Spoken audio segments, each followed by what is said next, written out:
Et nous voilà en live, normalement tout fonctionne. Bonjour à tous, bonsoir, bienvenue sur Trosport pour ce live spécial UFC Paris. L'UFC Paris 2, ce sera donc demain soir à l'Accor Arena de Paris-Bercy. Donc une soirée en perspective énormissime avec 9 combats de Français, comme on disait souvent, ça fait très longtemps qu'on attendait ça, et puis on n'aurait pas forcément espéré voir 9 Français sur une carte de l'UFC en général, et encore moins à Paris, donc ça fait vraiment plaisir. On aura Morgan Charrière, bien sûr, Cyril Gane en main event, et puis Manon Fiorot qui, comme beaucoup de journalistes le disent, aura peut-être le combat le plus important jamais réalisé en France contre Rose Namajunas. On va vous donner notre avis, on va vous raconter aussi notre journée, puisqu'on a eu la chance d'aller rencontrer Michael Bisping et Aspinall, et puis d'aller au pesé. En tout cas, moi, malheureusement, Antoche n'a pas pu. Mais bon, bien sûr, Antoche, tu nous donnes ton avis. Bonjour à tous et bienvenue, Antoche. Bonjour à tous, effectivement, comme tu l'as dit, c'est quel plaisir de se retrouver encore une fois pour l'UFC Paris. Là, cette carte, elle a été pas mal critiquée au départ, mais franchement, par rapport à l'année dernière, la carte, elle est monstrueuse, elle est folle. Le fait d'avoir 9 Français sur la même carte à l'UFC à Paris, c'est vraiment une folie. On n'aurait pas pu imaginer ça il y a 2 ans en arrière encore, si on nous avait dit qu'il y aurait une carte à Paris. Déjà, c'était fou. Avec une deuxième, 1 an après, encore plus fou, et encore... avoir 9 Français sur la même carte, c'est tout simplement exceptionnel. Avec encore plus de Français. Et en plus avec un combat franco-français. Donc c'est qui n'était pas prévu à la base. Qui n'était pas prévu, mais on a tellement à la base pas beaucoup de Français à l'UFC que se retrouver avec 9 Français sur la carte et se retrouver avec 2 Français qui s'affrontent, c'est quand même assez peu probable à la base. Donc franchement, ça fait très plaisir. On est très heureux de vous retrouver pour ce live pronostic comme l'année dernière, et finalement pour fêter aussi les 1 an de Trosport. Exactement. Parce que Trosport, c'était il y a 1 an que ça commençait l'aventure. Ouais, exactement, parce que c'était le 3 septembre, je crois, l'année dernière, l'UFC. Donc on est à peu près dans ces eaux-là, mais en tout cas, on peut dire que l'événement fondateur, c'était l'UFC Paris, et que demain, on complétera, on ira tous les deux comme on y était l'année dernière. Et c'est pour ça on boucle un peu la boucle. En tout cas là on boucle la boucle de la première année, bien sûr. Exactement. On s'arrêtera pas là, mais ça fait vraiment plaisir de fêter ça avec ça. N'hésitez pas bien sûr à donner votre avis dans les commentaires, etc. En tout cas dans le chat ou dans les commentaires plus tard, et de réagir avec nous sur cette carte de l'UFC Paris. Comme tu l'as dit et comme on vient de le dire, elle a changé cette carte, elle n'était pas exactement la même. On avait déjà 9 Français, mais qui devaient tous affronter un adversaire qui n'était pas lui-même ou elle-même français et française, et malheureusement on a eu des désistements dans la carte. On a même eu peur parce que ça avait fait le cas, le coup entre guillemets à Manon Fiorot il y a 1 an maintenant, qui après s'est rattrapé puisqu'elle a quand même affronté Chookagian. Donc elle n'a pas vraiment perdu au change puisqu'elle avait affronté la numéro 1 de la catégorie à l'UFC Abu Dhabi. Mais on avait eu des changements. Volkan Ozdemir aussi, le Suisse, qui n'avait pas eu d'adversaire finalement et qui avait été entre guillemets obligé de ne pas être sur la carte même s'il était prêt pour combattre. Cette année, donc c'était William Gomis et Taylor Lapillus qui n'avait plus d'adversaire. Taylor Lapillus, heureusement, a retrouvé un Irlandais. Alors je sais pas, on en parlera juste après, mais je sais pas si Caolan Loughran de Dawn, c'est vraiment un cadeau. On en parlera après, mais 8-0, ancien du Cage Warrior, enfin voilà, c'est assez relevé. Et puis bien sûr, c'est comme tu l'as dit, William Gomis qui a récupéré Yanis Ghemmouri, qui lui aussi était sur la carte.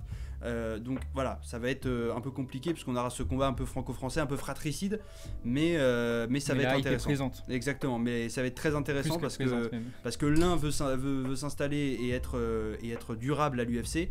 Je parle bien sûr de William Gomis, qui a fait ses deux combats là et qui va sur son 3e. Et puis bien sûr Yanis Ghemmouri qui vient de signer à l'UFC spécialement, qui fait partie de la fameuse BTT, la Bulgarian Top Team de Guillaume Pelletier, qu'on salue bien sûr, avec notamment Nora Cornol, avec Yanis Ghemmouri, donc avec Benoît Saint-Denis, entre autres, qui ont signé donc spécialement pour cet événement, qui ont tous répondu présent et qui seront donc opposés, donc là en l'occurrence pour Yanis, à William Gomis du MMA Factory. Premier combat, allons-y, rentrons dans le vif du sujet. Celle sur laquelle on avait un petit débat houleux juste avant ce live, et bien c'est Infinite Zara Fern, la française, donc contre Jacqueline Cavalcanti. Zara Fern, elle sort de 3 défaites d'affilée à l'UFC. Elle a signé donc un contrat de 4 combats, hein, comme tout le monde. Mais depuis 2019, elle a perdu par soumission, par KO et par décision unanime. Donc 3 défaites d'affilée. Son bilan total, son palmarès, c'est 6 victoires, 5 défaites. Donc c'est assez dur quand même pour Zara Fern. Et puis Cavalcanti, elle a tout approuvé puisqu'elle fait son premier combat à l'UFC à l'Accor Arena, mais un très très beau palmarès. Et comme tu l'as dit Antoche, ouais, si on regarde le record de Nora Cornell, elle n'a qu'une seule défaite. Et bah, sur premier combat, effectivement, cette défaite, elle a été infligée par Jacqueline Cavalcanti. Donc ça montre quand même, quand on sait le niveau de Nora Cornell, on en reparlera juste après, mais à un niveau assez élevé, savoir qu'elle a perdu contre cette femme-là, ça ne montre rien qui vaille pour Zara Fern, parce qu'effectivement Zara Fern, on l'aime bien, voilà, c'est une Française, on veut la soutenir. On est patriote, voilà. Franchement, ça me ferait très plaisir qu'elle gagne, mais quand on est sur 3 défaites à l'UFC, sur un record de 6-5, c'est même déjà très beau d'être encore à l'UFC. Elle doit être sûrement sur son 4e et dernier combat de son contrat. Ah, c'est sûr et certain. C'est sûr et certain. Quand on sait que l'UFC donne des contrats de 4 combats. 4 combats, 10 000 par combat, et elle n'a pas dû passer de palier en plus. Et c'est même beau de ne pas avoir eu le contrat de cut avant en étant en 0-3, parce qu'il y en a qui se sont déjà fait cut pour moins que ça. Il y a même des gens qui étaient à 3-1 qui se sont déjà fait cut parce que leur victoire n'était pas forcément spectaculaire, etc. Exemple, donc c'est arrivé. Par exemple, Taylor Lapillus sur son premier run à l'UFC, qui n'avait pas fait du tout un mauvais bilan, mais qui a finalement été cut parce que l'UFC n'a pas voulu le signer. Donc c'est vrai que de se dire qu'ils n'avaient pas signé Lapillus à l'époque alors qu'il n'avait pas fait un mauvais bilan, on se dit qu'un 0-3, c'est pas vraiment ce qui intéresse l'UFC, parce que c'est pas ce qui hype les gens non plus, quoi. Donc Zara Fern, au final, une présence presque atypique, sans vouloir lui manquer de respect évidemment, comme toujours, mais pour être objectif, c'est une présence atypique parce que on se demande comment c'est possible d'être encore là en étant en 0-3 à l'UFC. Donc moi, on espère forcément qu'elle gagne. Ça serait magnifique qu'elle arrive à gagner en France et finalement faire taire ces critiques, les critiques qu'on est en train de faire aujourd'hui et que tout le monde a pu faire sur son cas ces derniers temps. Mais en face, il n'y a pas un cadeau. Il y a une Jacqueline qui envoie KO sur KO. Et moi, j'ai très peur s'il faut pronostiquer ce combat-là, parce que c'est la finalité. Voilà, on est là pour pronostiquer les combats, pour dire les termes. Je vois un KO premier round pour Jacqueline. C'est terrible, mais... Ouais. Objectivement. Non mais je te rejoins, on en parlait juste avant le live justement, et moi je suis assez d'accord avec toi. C'est que moi, pour avoir en plus ce que je disais aussi, j'ai été devant le Pullman, l'hôtel des fighters de l'UFC et de toute l'organisation. J'ai pu croiser Jacqueline Cavalcanti qui parlait avec des fans portugais, qui a l'air vraiment très sympa et qui a l'air d'être en plus, c'est parce que parfois on aime détester entre guillemets certains fighters ou fighteuses. Là, elle a l'air vraiment très sympa, très heureuse d'être présente, surtout à l'UFC, ce premier événement pour elle, UFC Paris. Et en fait, Zara Fern, je pense aussi qu'elle bénéficie entre guillemets de l'effet UFC Paris, dans le sens où peut-être que l'UFC se dit c'est une Française, on en a besoin au cas où pour justement la carte, que les gens disent pas ça se fait pas, il n'y a pas assez de Français, etc. Et donc je pense en fait elle bénéficie de cet effet UFC Paris, et c'est peut-être aussi un peu encore une fois avec tout le respect qu'on a pour elle et pour tous les fighters et fighteuses, parce qu'on n'aurait pas le tiers des compétences même de Zara Fern, mais je pense que c'est un peu son cadeau de départ de la part de l'UFC, sans être non mais voilà, de la faire combattre et de lui permettre de combattre devant son public. Parce que même si elle obtient la victoire, ce que je n'imagine pas face à Cavalcanti, mais même si elle obtient la victoire, je pense pas qu'il la re-signe de toute façon dans la foulée. Parce que de toute façon, il y a encore heureusement, il y a plein d'autres Français très performants. Donc, comme tu disais, moi je serais partant pour un KO premier, allez, deuxième round maximum pour Cavalcanti, s'il y a un peu de pression et tant qu'elle se lâche un peu. Mais je pense qu'effectivement, Zara Fern ne fera pas long feu malheureusement dans ce qui est annoncé comme le premier combat. Après, c'est ce qu'on disait aussi avant le live, on a eu l'expérience de l'année dernière avec Nassourdine Imavov qui n'était pas en ma carte principale, qui a fini par l'être par la force des choses, donc peut-être que ça amènera à évoluer, mais bon, ça serait je pense un bon début de soirée, pas forcément pour les Français, en tout cas par le clan français, puisque ça serait un peu compliqué, mais ça peut nous offrir un très bon finish en tout cas pour ce début de soirée. Ensuite, alors là, pas de combat entre Français, en tout cas pas de Français dans ce combat-là, mais un Afghan contre un Brésilien, c'est Ferocious Farid Basharat.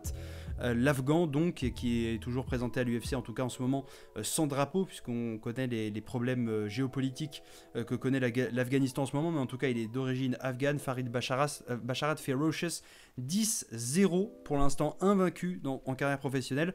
Basharat lui sort donc de 2 victoires à l'UFC pour l'instant, l'une au Dana White Contender Series, dont on a pu avoir en tout cas une grosse pub à la pesée, on n'a pas eu le temps encore d'en parler off, mais voilà, on a eu beaucoup de pubs pour les Dana White Contender Series, avec Dana White qui me dit si vous aimez le fight entre guillemets, vous ne pouvez pas manquer ces Dana White Contender Series.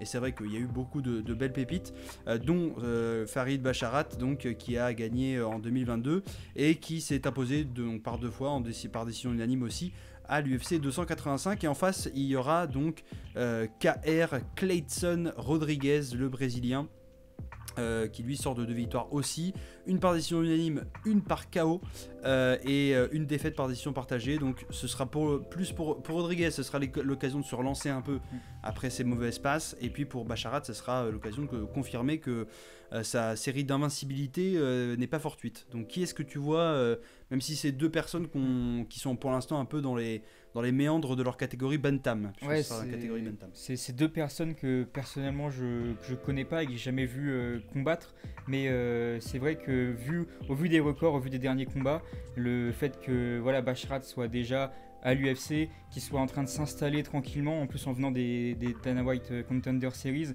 je peux penser qu'il a plus d'expérience, en tout cas un meilleur niveau que Rodriguez. Après, comme tu l'as dit, Rodriguez, lui, il a la fougue de venir prouver qu'il peut être à l'UFC et qu'il peut s'imposer à l'UFC. Donc ça va être vraiment 2 visions différentes. Je pense que ça va être un beau combat. En tout cas, en début de carte, je pense que c'est deux mecs qui ont l'air forts, en tout cas sur le papier. C'est un combat qui a l'air équilibré, donc assez difficile à pronostiquer. Je pense que c'est un combat, vu les combats de l'un et de l'autre, en tout cas les issues de leur combat, qui risquent d'aller à la décision pour moi.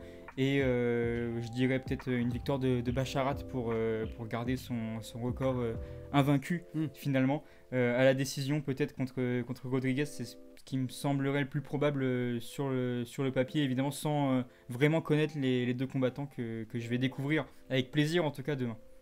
Bah écoute, moi je te rejoins, hein. C'est vrai que j'ai fait mes petites recherches, c'est comme ça que j'ai pu donner les infos que j'ai là, c'est-à-dire que Basharat vient des Contender Series et qu'il a eu cette série de 2 victoires. Moi donc je les connais pas mieux que toi, c'est vrai que je les ai pas vus combattre tant que ça, parce que ça fait partie, comme je disais, de ceux qui doivent encore entre guillemets se faire les dents dans cette catégorie Bantam. Moi j'aimerais bien, un peu pour la beauté du geste et parce qu'on est à Paris, parce qu'on veut du spectacle, et parce que j'ai aucun affect pour Basharat. Enfin, en tout cas voilà, il est pas français, je le connais pas, etc. J'aimerais bien une belle perf de Rodriguez, et comme c'est le seul, en tout cas dans son bilan immédiat, qui a un KO TKO, peut-être un finish avant le terme. Après, je suis d'accord avec toi, je pense que sur les 3 rounds, on en verra au moins 2, voire 3. Facile, hein, et ce sera pas un finish rapide. Mais je sais pas, j'aimerais bien un peu de fougue de la part de Rodriguez, un peu voilà, venir casser la hype, en tout cas casser la montée de Basharat et s'imposer et montrer qu'on peut compter sur lui. Après, comme tu disais, j'attends aussi de kiffer ce combat, qui a l'air très bien sur le papier, un très bon combat de prélims et qui s'annonce très bon. Donc voilà, peut-être Rodriguez pour la beauté. Aussi toujours de découvrir des nouveaux mecs aussi, les Exactement. prélims, des mecs qui vivotent dans leur catégorie ou qui débarquent à l'UFC, qu'on connaît pas forcément mais qu'on aime découvrir sur ces cartes préliminaires. Et là, le fait d'être en live, en plus, on va les découvrir mieux que quand on les regarde les prélims finalement chez nous, quoi. Bah, c'est ça, parce que c'est souvent les prélims, c'est ce moment-là où on se prépare à bouffer, on part aux toilettes. Nous, plutôt, on se prépare à dormir. Oui, exactement. Bah, c'est ça, mais c'est justement les prélims, c'est quand on fait la petite sieste avant la carte principale. C'est ça. Donc c'est vrai que parfois on loupe un peu les prélims, mais c'est vrai que là on y sera bien sûr dès l'ouverture des portes et dès les premières prélims. Je sais que c'était Manu Ferrara, qu'on salue si jamais il passe par là, et qui était présent d'ailleurs aujourd'hui au pesé, qui disait justement, lui, en allant souvent à Vegas, que les mecs qui venaient à Vegas, même dans le public qui payait pourtant les tickets, venaient que pour la carte principale, et les VIP c'était même pire, qui venaient parfois que pour le main event et qui repartaient après. Lui, l'année dernière en tout cas, il était là dès le début, et on a hâte de le revoir aussi dès le début, dès Manu, peut-être avoir une victoire de Basharat ou de Rodriguez. Et Bacharat peut-être, mais pour la beauté du geste, une fin de série d'invincibilité, un petit 10-1 pour donc Bacharat, et avec une victoire de Rodriguez, pourquoi pas. Revenons à nos Français, d'habitude c'est revenons à nos moutons, là revenons à nos Français, et là en l'occurrence à notre Française Nora Cornol. Donc on en parlait justement avec Jacqueline Cavalcanti, qui est sa première et seule défaite, puisqu'elle a un palmarès de 6 victoires et 1 défaite. Nora Cornol, elle donc fait ses débuts à l'UFC demain soir. Elle fera ses débuts à l'UFC demain soir devant le public français. Elle est managée, comme on le disait, par Guillaume Pelletier, et elle fait partie de la Bulgarian Top Team, la BTT, qui a fait signer, alors l'année dernière c'était le Factory qui avait le record de 3 de ses pensionnaires qui avaient signé aussi à l'UFC. Pour justement en tout cas qui était présent à l'UFC Paris plutôt, et dont William Gomis qui avait signé pour l'occasion. Mais là cette année c'est bien sûr la BTT qui a ce privilège, et pour l'instant, alors comme on l'a dit, une défaite contre Jacqueline Cavalcanti, mais 100% donc de victoire sur toutes ses dernières sorties, ces 6 derniers combats, c'est les 6 victoires qu'elle a fait, et 100% de finish pour Nora Cornol, c'est quand même très impressionnant. Et en face, elle aura donc Jocelyn La Pantera Edwards. Elle a un bilan de 4 victoires et 2 défaites, donc assez mitigé plus comme on dit, à l'UFC, et une série donc de 3 victoires juste avant l'UFC Paris, dont 2 par décision partagée, et notamment elle a manqué le poids. C'est ce qu'on pouvait apprendre en conférence de presse justement avec Nora Cornol. On lui a demandé si elle avait peur que Edwards ne fasse pas le poids, parce que sur cette dernière sortie elle n'a pas réussi à faire le poids.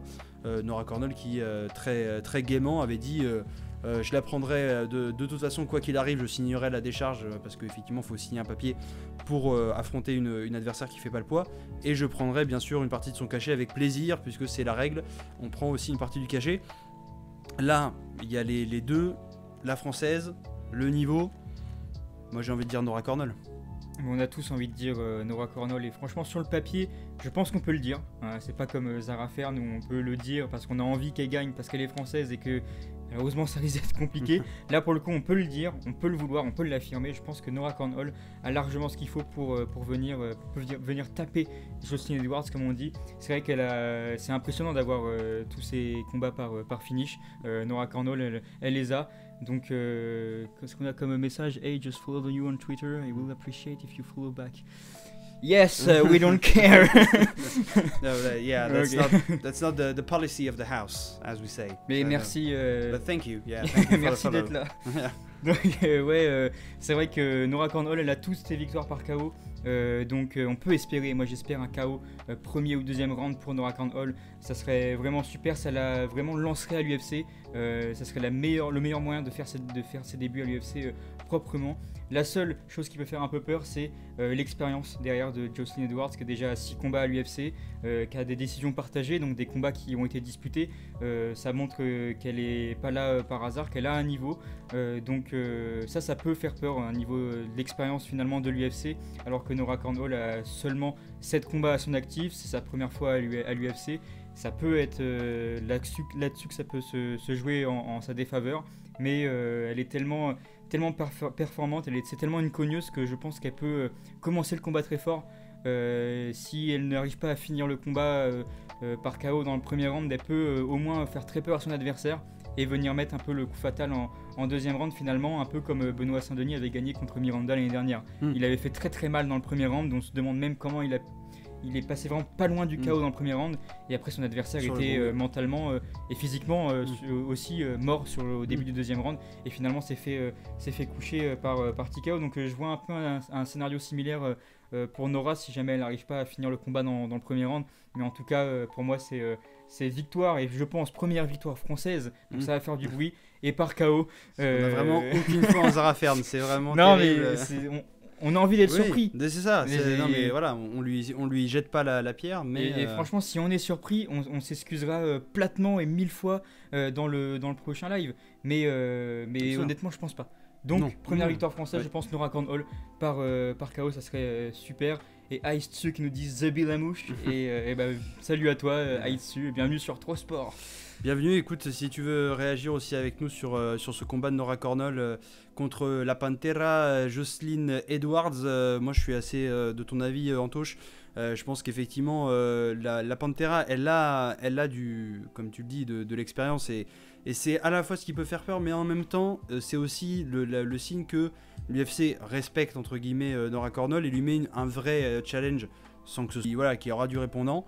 Et c'est vrai que moi, pour avoir croisé aussi Nora rapidement devant l'hôtel des fighters, elle a l'air détendue, elle a l'air souriante, elle a été très contente d'être là, que les gens à côté demandent des photos, etc. Donc elle a été vraiment, on voyait qu'elle kiffait vraiment le moment, on l'a vu aussi à la pesée, donc je pense qu'elle est vraiment dans un bon état d'esprit. Elle n'est pas dans l'état d'esprit justement de se mettre la pression, d'être un peu renfermée, etc. Et c'est ce qu'elle disait aussi elle en conférence de presse quand on lui a demandé comment elle fait pour avoir justement 100% de finish sur ses 6 dernières sorties. Et elle disait justement que son coach lui a toujours dit, et on peut imaginer que c'est le cas, de ne jamais finalement rechercher le KO. Et c'est en ne le recherchant pas et en faisant le combat entre guillemets comme ça et c'est ça se présentera tout seul parce qu'effectivement quand tu le cherches le KO absolument tu ne le mets pas, donc c'est tout ce qu'on lui souhaite, de ne pas chercher les KO, de juste chercher à se faire plaisir et de nous faire plaisir entre guillemets par inadvertance et de mettre KO Edwards pour bien commencer une série de victoires françaises demain soir à UFC Paris 2.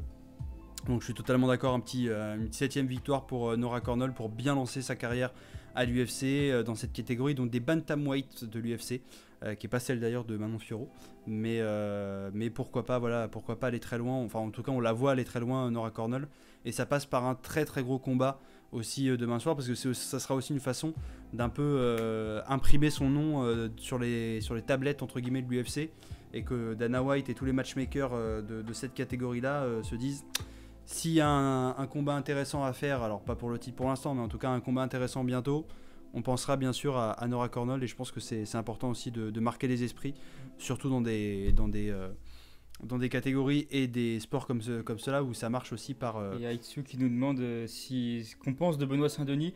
On va en parler plus tard. En fait, on fait la carte dans l'ordre. Donc là, on va entamer le 4e combat. Donc on parlera de Benoît Saint-Denis qui sera plus tard. Il est pas en co-main event, mais juste avant le co-main event. Ouais, c'est ça. Donc il est pas tout de suite. Mais n'hésite pas. Bien, hein. Moi j'en pense beaucoup. Ça. Si on peut spoiler un peu la vie, on en pense beaucoup de bien et beaucoup de violence. Oui. Beaucoup de violence envers ses adversaires, bien sûr, mais non, beaucoup de bien pour Benoît Saint-Denis, bien sûr. On aura l'occasion effectivement d'en parler juste après, mais si tu veux réagir sur Cornhole, ou bientôt on va parler là on va parler en l'occurrence de Last Ninja Ange Loussa et de Reese Skeletor McKee. Donc qui sont deux, un Congolais et un Irlandais, donc pareil encore un combat sans français, ce qui est une rareté puisqu'il y en a 9 quand même, mais voilà. Il n'y a que 3 combats sans français. Oui, c'est ça. Et un dernier combat non français, ça reste un Suisse. Oui, ça, c'est Ozdemir, c'est une grande figure, donc c'est quand même assez cool. Comme quoi, vraiment, cette année, on a une carte qui est énervée. Ouais, moi, franchement, trouve qu'elle est très belle. Et puis des beaux combats, parce que justement Ice Tzu parle de Saint-Denis, et c'est vrai que Saint-Denis c'est quand même assez impressionnant comme parcours. Il a combattu il n'y a pas si longtemps que ça, il revient là directement à l'UFC Paris, c'est assez fort. Là pour parler de Ange Loussa, donc le Congolais qui lui sort d'une série de 2 défaites, puis une victoire par décision unanime donc dans son dernier combat. Donc pour lui, pareil, un peu comme Rodriguez tout à l'heure, c'est l'occasion de se relancer un peu et de montrer que il a toujours sa place à l'UFC. Et puis Reese McKee, lui, il sort aussi d'une série de 2 défaites par KO et décision unanime. Donc pareil, c'est un peu le combat de la dernière chance pour Loussa et McKee.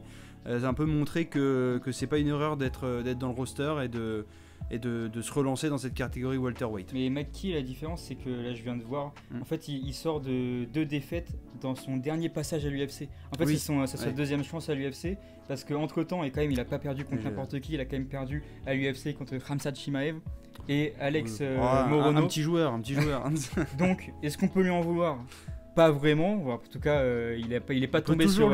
Il est pas tombé sur un cadeau lors de son premier run à l'UFC. Ouais. Et il a refait donc un run au Cage Warrior où il a récupéré la ceinture du Cage Warrior. Et donc maintenant, il revient à l'UFC Paris pour son deuxième run à l'UFC. Et moi, je le vois s'imposer parce que je pense qu'il doit être frustré de son dernier passage à l'UFC, qui vraiment n'a pas été un cadeau. Il s'est vraiment refait proprement en faisant que des KO lors de ses 3 derniers combats au Cage Warrior, en récupérant la ceinture. Donc là, je pense qu'il a faim et en tout cas, ça risque d'être sa dernière chance à l'UFC. Donc déjà, quand on arrive au deuxième run d'UFC, si on n'arrive pas à le concrétiser, normalement, on a rarement un troisième. Donc là, je pense qu'il a vraiment faim de victoire. En plus, contre un adversaire qui peut se relancer, mais qui est sur une série de 2 défaites, donc mentalement, c'est difficile. Je pense que Rhys McKee risque de l'emporter, et possiblement par KO aussi, je pense. KO deuxième ou troisième round, il a l'air d'être plutôt adepte des KO tardifs en fin de combat. Donc ouais, un KO au deuxième ou troisième round pour Rhys McKee, moi, c'est ce qui me semble le plus... En tout cas, ça serait mon pronostic vis-à-vis de son parcours et je pense de l'envie surtout de prouver à l'UFC qu'il peut avoir sa deuxième chance et que sa deuxième chance est méritée. Ouais, je suis assez d'accord. C'est vrai que j'avais oublié de préciser que c'était le palmarès UFC dont je parlais et pas le palmarès général, puisqu'effectivement Rhys McKee, mais comme l'adversaire, le nouvel adversaire irlandais de Taylor Lapillus, comme beaucoup d'Irlandais d'ailleurs, sont passés par le Cage Warrior et ont fait un beau run. Et là je suis assez d'accord parce que quand on revoit aussi le palmarès, on est à 10-4 d'un côté, 9-3 de l'autre, ils sont assez similaires. Mais je pense que The Last Ninja, donc Ange Loussa, peut-être un peu plus aura un peu plus de mal quand même à s'imposer que Rhys McKee qui on connaît le niveau d'ailleurs du Cage Warrior, qui est sûrement dans un meilleur état d'esprit, un meilleur état de forme que Loussa qui est un peu sur la pente descendante à l'UFC et qui comme je disais, c'est un peu je pense le combat de la dernière chance et il re-signera sûrement pas derrière. Et même McKee, comme tu l'as dit, il a tout à prouver. Il est sorti assez rapidement la première fois. Il s'est bien refait avec une série de 3 victoires au Cage Warrior avant la limite. Donc c'est aussi pour ça, je pense qu'on lui redonne sa chance.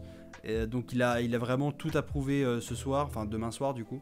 Et donc je pense aussi, je vois bien une victoire avant la limite de McKee. Comme tu l'as dit, peut-être plus deuxième, troisième que premier. Il n'a pas l'air d'être très rapide, mais peut-être que Ange Loussa lui donnera l'opportunité de le faire plus rapidement. Et ça va être le cas pour le combat d'après justement aussi, mais il y a l'air d'avoir une fanbase un peu irlandaise qui a l'air d'être sur place aussi. J'ai vu à la pesée ils avaient un petit encart où il y avait des fans irlandais qui avaient l'air d'être pas présents en masse, peut-être pas autant que les Italiens l'année dernière. Oui, ce que je veux dire, parce que l'année dernière les Italiens m'avaient marqué, mais il semblerait qu'il y ait des Irlandais qui aient fait le voyage. Après, toi tu y étais, moi j'y étais pas, mais j'ai vu des images du coup sur les réseaux. Il semblait qu'il y avait un petit peu d'Irlandais, donc peut-être ça peut jouer en leur faveur. En tout cas, les 2 Irlandais de la carte. Mais j'ai pas fait attention, mais au contraire, oui, je pense qu'effectivement ça peut jouer en leur faveur. Et puis si on peut les retrouver au pub après, moi ça m'a. Tant qu'on les a battus. C'est ça. En tout cas le deuxième, parce que Rhys McKee, on lui souhaite la victoire de Taylor justement dont on va parler maintenant. Et eux fêteront la victoire de McKee contre Ange Loussa. Et voilà, on sera tout le monde là, comme ça, tout le monde est content. On a fait un chacun. Exactement, parce que dans la catégorie Bantam, comme je le disais, on a aussi donc Taylor Lapillus qui affrontera donc Taylor double impact Lapillus qui affrontera The Don Caolan Loughran 8-0, ancien champion du Cage Warrior et qui donc a fini ses 4 derniers combats gagnés par finish au deuxième round. Donc assez violent le garçon qui a fait des doigts d'honneur à toute une moitié d'Accor Arena, comme vous avez pu le voir notamment sur nos stories, etc. Volibroom qui nous dit bonsoir. Et bien bonsoir. Salut Volibroom, voilà. Merci d'être présent sur ce live. Toujours. Volibroom, grand streamer de Twitch. Oui, c'est vrai, je vois tout le temps les notifs, je passe de temps en temps une tête, mais n'hésitez pas à lui donner de la force aussi. Mais merci d'être là, merci de nous donner de la force aussi ce soir. Comme je disais, Taylor Lapillus affrontera donc Caolan Loughran qui n'était pas son adversaire de base, mais qui a été choisi à la dernière minute. C'est pas le meilleur adversaire de la dernière minute, en tout cas à mon humble avis. Enfin pas le meilleur. Pour nous ça va être du spectacle, pour eux ça va être vraiment ça va être difficile pour Taylor parce que il est assez volumineux le garçon. Il a, comme je disais, 4 victoires par finish au deuxième round, donc ça va être assez dur. Et puis en face, bien sûr, on a Taylor qui, comme on l'a dit, comme Mackie a fait un premier run en 2016 à l'UFC. Bilan, comme je disais, 3 victoires avec un finish et une défaite, pourtant pas re-signée. Donc c'est pour ça que Zara Fern, ça peut être compliqué de re-signer après 3 voire 4 défaites. Et donc le combat à Paris, il l'attendait déjà l'année dernière. Il n'a pas recombattu entre temps. Il a changé de management et de salle aussi entre temps, puisqu'il est parti du MMA Factory et du management de Fernand Lopez. Donc voilà, là il revient officiellement, tout est bon, tout est fait, il n'est pas blessé, la pesée c'est terminé, donc demain il n'y a plus qu'à combattre. Et il veut faire une première, c'est finir son combat et rejoindre les commentateurs français de RMC pour la suite de... Ça serait très fort. Bah, ça serait très fort. S'il arrive à gagner ce qu'on espère et sans prendre trop de dégâts, oui, c'est ça, ça serait top. En tout cas, on va bien, Volibroom. Merci de poser la question. J'espère que toi aussi, et grand streamer, enlève ces guillemets, tu es très grand streamer.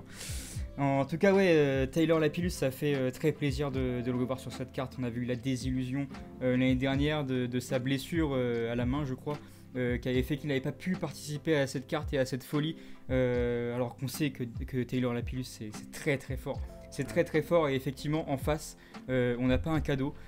C'était déjà pas un cadeau pour Yanis Gemoui, oui. Et ça l'est toujours pas pour Taylor. Est-ce qu'effectivement c'est pas un mec généralement Kaolan Lugran que tu prends en short notice? Oui, c'est un mec que tu prépares sérieusement, que tu considères à 8-0, champion du Cage Warrior, qui a beaucoup de KO, TKO à son actif et qui a fait sensation outre-Manche finalement avant d'arriver à l'UFC. C'est un mec solide et tu le prépares. Là, Taylor Lapillus, il n'a pas pu le préparer comme il faut, parce que je crois que le combat il a été annoncé à J-4, c'était là cette semaine, mardi, un truc comme ça, donc début de semaine. C'est hyper court.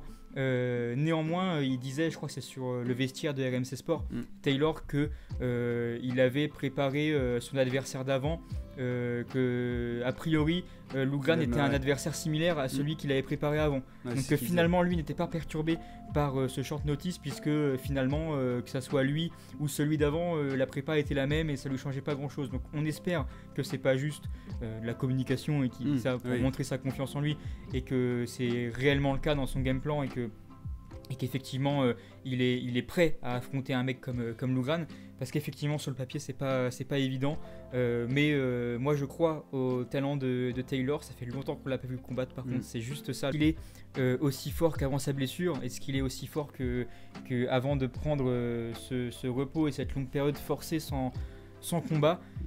J'espère, mais en tout cas s'il est aussi fort, je pense que ça passe pour Taylor.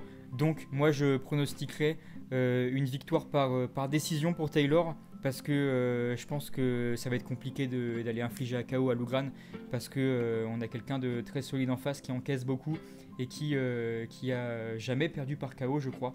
Donc effectivement, qui a jamais perdu tout court en fait, je dis n'importe quoi. Mais qui encaisse. C'est un amateur, il a peut-être un autre. peut-être, mais qui encaisse bien les coups et qui risque d'être compliqué à mettre KO. Donc je pense que Taylor, s'il est aussi fort qu'il a préparé effectivement cet adversaire comme l'ancien adversaire qu'il avait, gagner techniquement finalement par décision. Et ça serait déjà une très belle victoire. Je suis assez d'accord avec toi. C'est vrai que Taylor, moi j'espère, comme tu le disais, on sait que c'est très fort, et s'il est resté aussi fort qu'il était avant, ça peut que être bénéfique. Et puis j'espère aussi surtout que ce qui a été bénéfique, c'est son changement d'environnement, parce que justement c'est ce qu'il disait d'ailleurs dans le vestiaire, je crois d'ailleurs, ou en conférence de presse, je sais plus où il disait, mais qu'il était plus heureux même à Factory, et que en fait il a voulu juste changer pour un endroit effectivement où tu es heureux, parce que c'est vrai que quand tu es sportif de haut niveau, aller tous les jours à la salle, c'est comme aller tous les jours au bureau en fait. Si tu peux pas voir tes collègues en peinture, autant changer de boulot ou de bureau. Donc lui, c'est ce qu'il a fait, il a changé de salle, et il s'entraîne d'ailleurs avec Johnny Frachet, je crois, le président de la Fédé, qui est très haut dans les instances de la Fédé. Donc voilà, visiblement il est très très très très heureux. Il s'entraîne aussi avec Morgan Charrière. Donc moi j'espère vraiment, je lui souhaite le meilleur en tout cas, et puis je pense que, comme tu l'as dit, s'il arrive vraiment à bien gérer son adversaire, qui s'est bien préparé pour, il a toutes ses chances de l'emporter, parce il a quand même 18-3 au niveau palmarès, c'est pas n'importe qui, et on connaît son niveau dans l'octogone. Donc il a des chances, même si comme on le disait, il faut pas du tout prendre cet adversaire-là à la légère. Et il va falloir qu'il soit quand même sur ses gardes parce que l'autre en face, il a faim aussi. Son premier combat à l'UFC, il sort du Cage Warrior, il n'a pas envie de se prendre sa première défaite sur son premier combat à l'UFC contre un Français ou pas contre un Français. Vraiment, et comme je le disais, quand il est arrivé à la pesée, forcément il s'est fait huer par le public et il a commencé à faire à sortir des doigts d'honneur, etc. Machin. Voilà, c'est le mec visiblement est dans ce truc-là de ça dire. Ça peut même le galvaniser justement. Exactement. La haine, on va dire, du public français qui sera forcément présente au moment de l'entrée, au moment du combat de Taylor contre Loughran, ça peut le galvaniser et ça peut malheureusement, même si voilà, Taylor sera très très très encouragé. Il aura une énorme toute la salle qui sera avec lui. Taylor, c'est déjà un Français, et puis en plus c'est un Français qui est aimé et respecté par la commu MMA-FR, on va dire. Donc il sera forcément soutenu. Mais derrière, les huées envers son adversaire risquent de le galvaniser. Et donc ça va être un combat qui va être intéressant, qui moi me hype beaucoup en tout cas. Un combat qui sur le papier va être fou. C'est vrai que c'est un des avantages entre guillemets de ces changements de cartes, c'est que finalement on a quand même un très très bon match-up qui s'est fait un peu malgré lui entre guillemets, mais c'est vrai que c'est un super match-up. Mais comme on disait, c'est vrai que Loughran vient un peu avec cette idée de je viens de toute façon pour défoncer mon adversaire, et en plus le public est contre moi et c'est très bien, et de toute façon je joue avec. Donc comme tu disais, ça peut le galvaniser, mais on sait que Taylor a l'expérience pour gérer ce genre de situation, et on lui souhaite, en tout cas moi je le vois gagner, comme tu disais, peut-être par décision ou peut-être par soumission, je sais pas, Loughran a l'air d'être un peu plus pied-point que lutte, et on sait que Taylor Lapillus en lutte et en jiu-jitsu c'est solide, très solide, donc pourquoi pas une soumission en fin de round quand l'autre est un peu fatigué et que tous les deux sont un peu jaugés, voire une décision, mais en tout cas c'est tout ce qu'on lui souhaite, et on sera bien sûr de tout cœur avec lui. On fera partie de ceux qui peut-être galvaniseront malgré nous son adversaire, ou en tout cas qui lui donneront la force dont il a besoin, et en tout cas il a reçu une très belle ovation aussi à la pesée, donc ça a fait vraiment plaisir parce que pour son retour il a pu vraiment kiffer.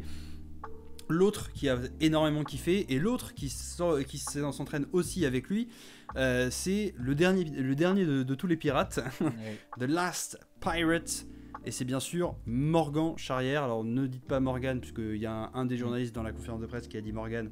D'ailleurs je crois que c'est le journaliste de Gong dont j'ai oublié le prénom, je suis vraiment désolé, la fine équipe, j'ai oublié son nom, je suis désolé, j'ai oublié. Bref, mais en tout cas voilà, c'est le journaliste de ce média là qui a dit Morgan. Effectivement c'est Morgan Charrière, qui affrontera donc Angelo Veneziano Manolo Zecchini, donc l'ange vénitien, Manolo donc Zecchini, l'italien, encore donc un italien comme l'année dernière avec Vettori, on avait eu droit, il y avait Vettori, un autre italien dont j'ai oublié le nom, tu vas peut-être me retrouver. Bon, en attendant, je vais parler de Morgan Charrière et son adversaire, je sais plus. C'était Di Chirico, exactement. Puis les Italiens qui s'étaient pris une énorme clim surtout. Oui, mais c'est pour ça, je me souvenais de la clim de Vettori qui se fait qui gagne, qui perd de manière très claire face à Whittaker. Et c'est Di Chirico qui s'était fait éteindre. Il était un petit KO. Quoi. Ouais, exactement. Grosse clim.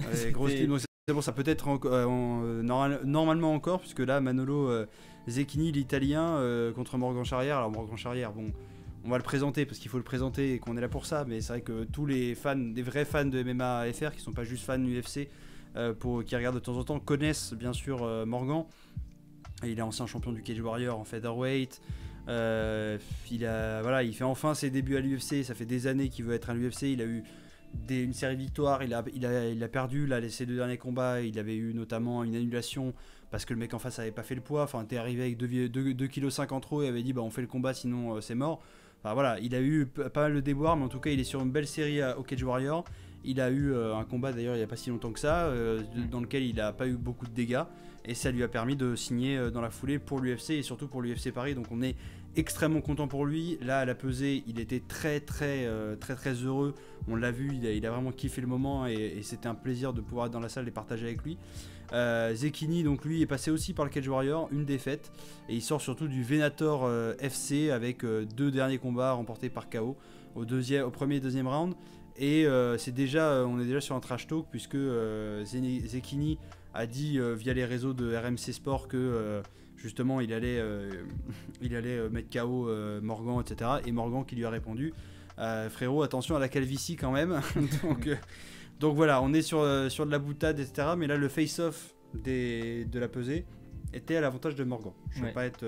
Et autre trash talk qu'il y a pu y avoir dans la semaine, c'était Manolo Zecchini qui disait qu'il allait se galvaniser des huées lors de son entrée, des huées du public français.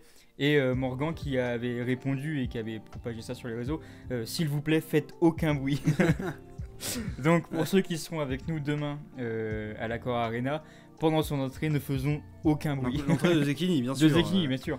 Morgan, pour celle de Morgan, faut péter le. Hâte de voir siège. La musique de Morgan. Oui. Parce que ça, c'est encore. Moi, je suis hypé par le choix de musique de Morgan. On va voir ce qu'il va prendre, mais là, il va falloir foutre le bordel. Il va falloir foutre le bordel fort, mais en tout cas, Zecchini, on se tait, on fait un silence pas possible. Et là, ça risque d'être. Si vraiment ça se passe, ça risque d'être très, très très fort. Ah, ça risque d'être un gros malaise par contre pour Zecchini. Ah oui, mais justement. Parce que je sais pas, parce que je sais que l'année dernière on avait foutu aussi le bordel. On était un des premiers publics à avoir repris les paroles de Bruce Buffer en direct, enfin en même temps que lui. Mais là, je sais pas si c'est déjà vu une salle complètement, silencieuse à l'entrée d'un fighter. Sans que ce soit à l'Apex. Oui, c'est ça. À l'Apex ou pendant Covid où il n'y avait plus personne, mais donc ouais, ça serait fou. Et sinon, moi je signe pour une nouvelle clim italienne. Je sais pas s'il y aura des Italiens autant que l'année dernière, parce qu'ils étaient quand même venus nombreux pour leurs deux fighters qui étaient pas notamment Vettori qui étaient pas des petits fighters. C'était pas des petits fighters, donc on peut comprendre qu'ils aient fait exactement, qu'ils aient fait le déplacement. Là donc peut-être un peu moins. Mais ouais, clim assuré pour les Espagnols. Les Italiens, pardon. Non, les Espagnols, on les aime bien. Les Espagnols, on les apprécie, ouais. mais après, sinon, je pense qu'il va falloir faire attention. C'est surtout de ne pas se prendre de KO. Parce que Zecchini, il en met beaucoup. Après, Morgan, il en a jamais pris. Il s'est jamais fait mettre KO. Il a quand même pas mal de défaites. Morgan, il en a 9. Mais il faut savoir que dans ces défaites, il y a beaucoup de décisions. Et notamment des décisions un peu frauduleuses à l'anglaise. Parce qu'on se souvient de la terrible perte de titre featherweight du Cage Warrior contre Jordan Vucenic, qui est un vol total que Morgan subit malheureusement. Et dans son combat d'après, il affronte Paul Hughes. Pareil, très grand nom, Paul Hughes du Cage Warrior, donc vraiment pas n'importe qui. Morgan qui fait un super combat, mais qui malheureusement se blesse gravement à l'œil. Fracture orbitale.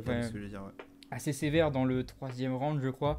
Donc après, forcément, il est un peu plus en dessous sur les deux autres rounds, parce que lui-même disait, en fait, il le voyait en double, le type, donc forcément plus compliqué.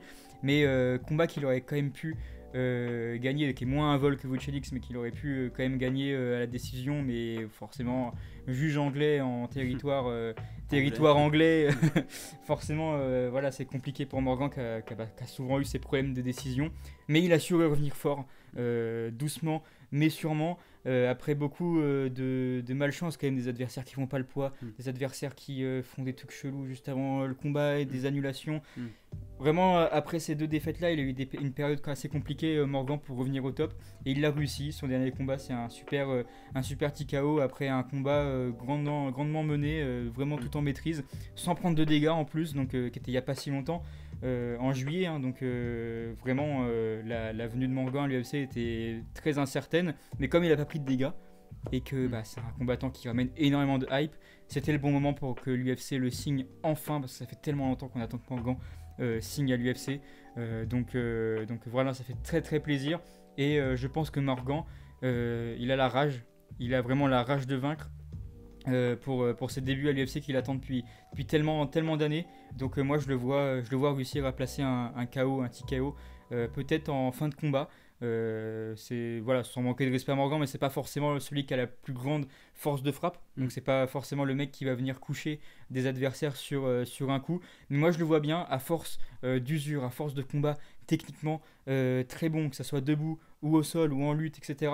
Aller chercher un TKO fin de 2e round ou 3e round, ça serait top. Et moi j'attends une démonstration de Morgan qui se finisse avec un finish en tout cas.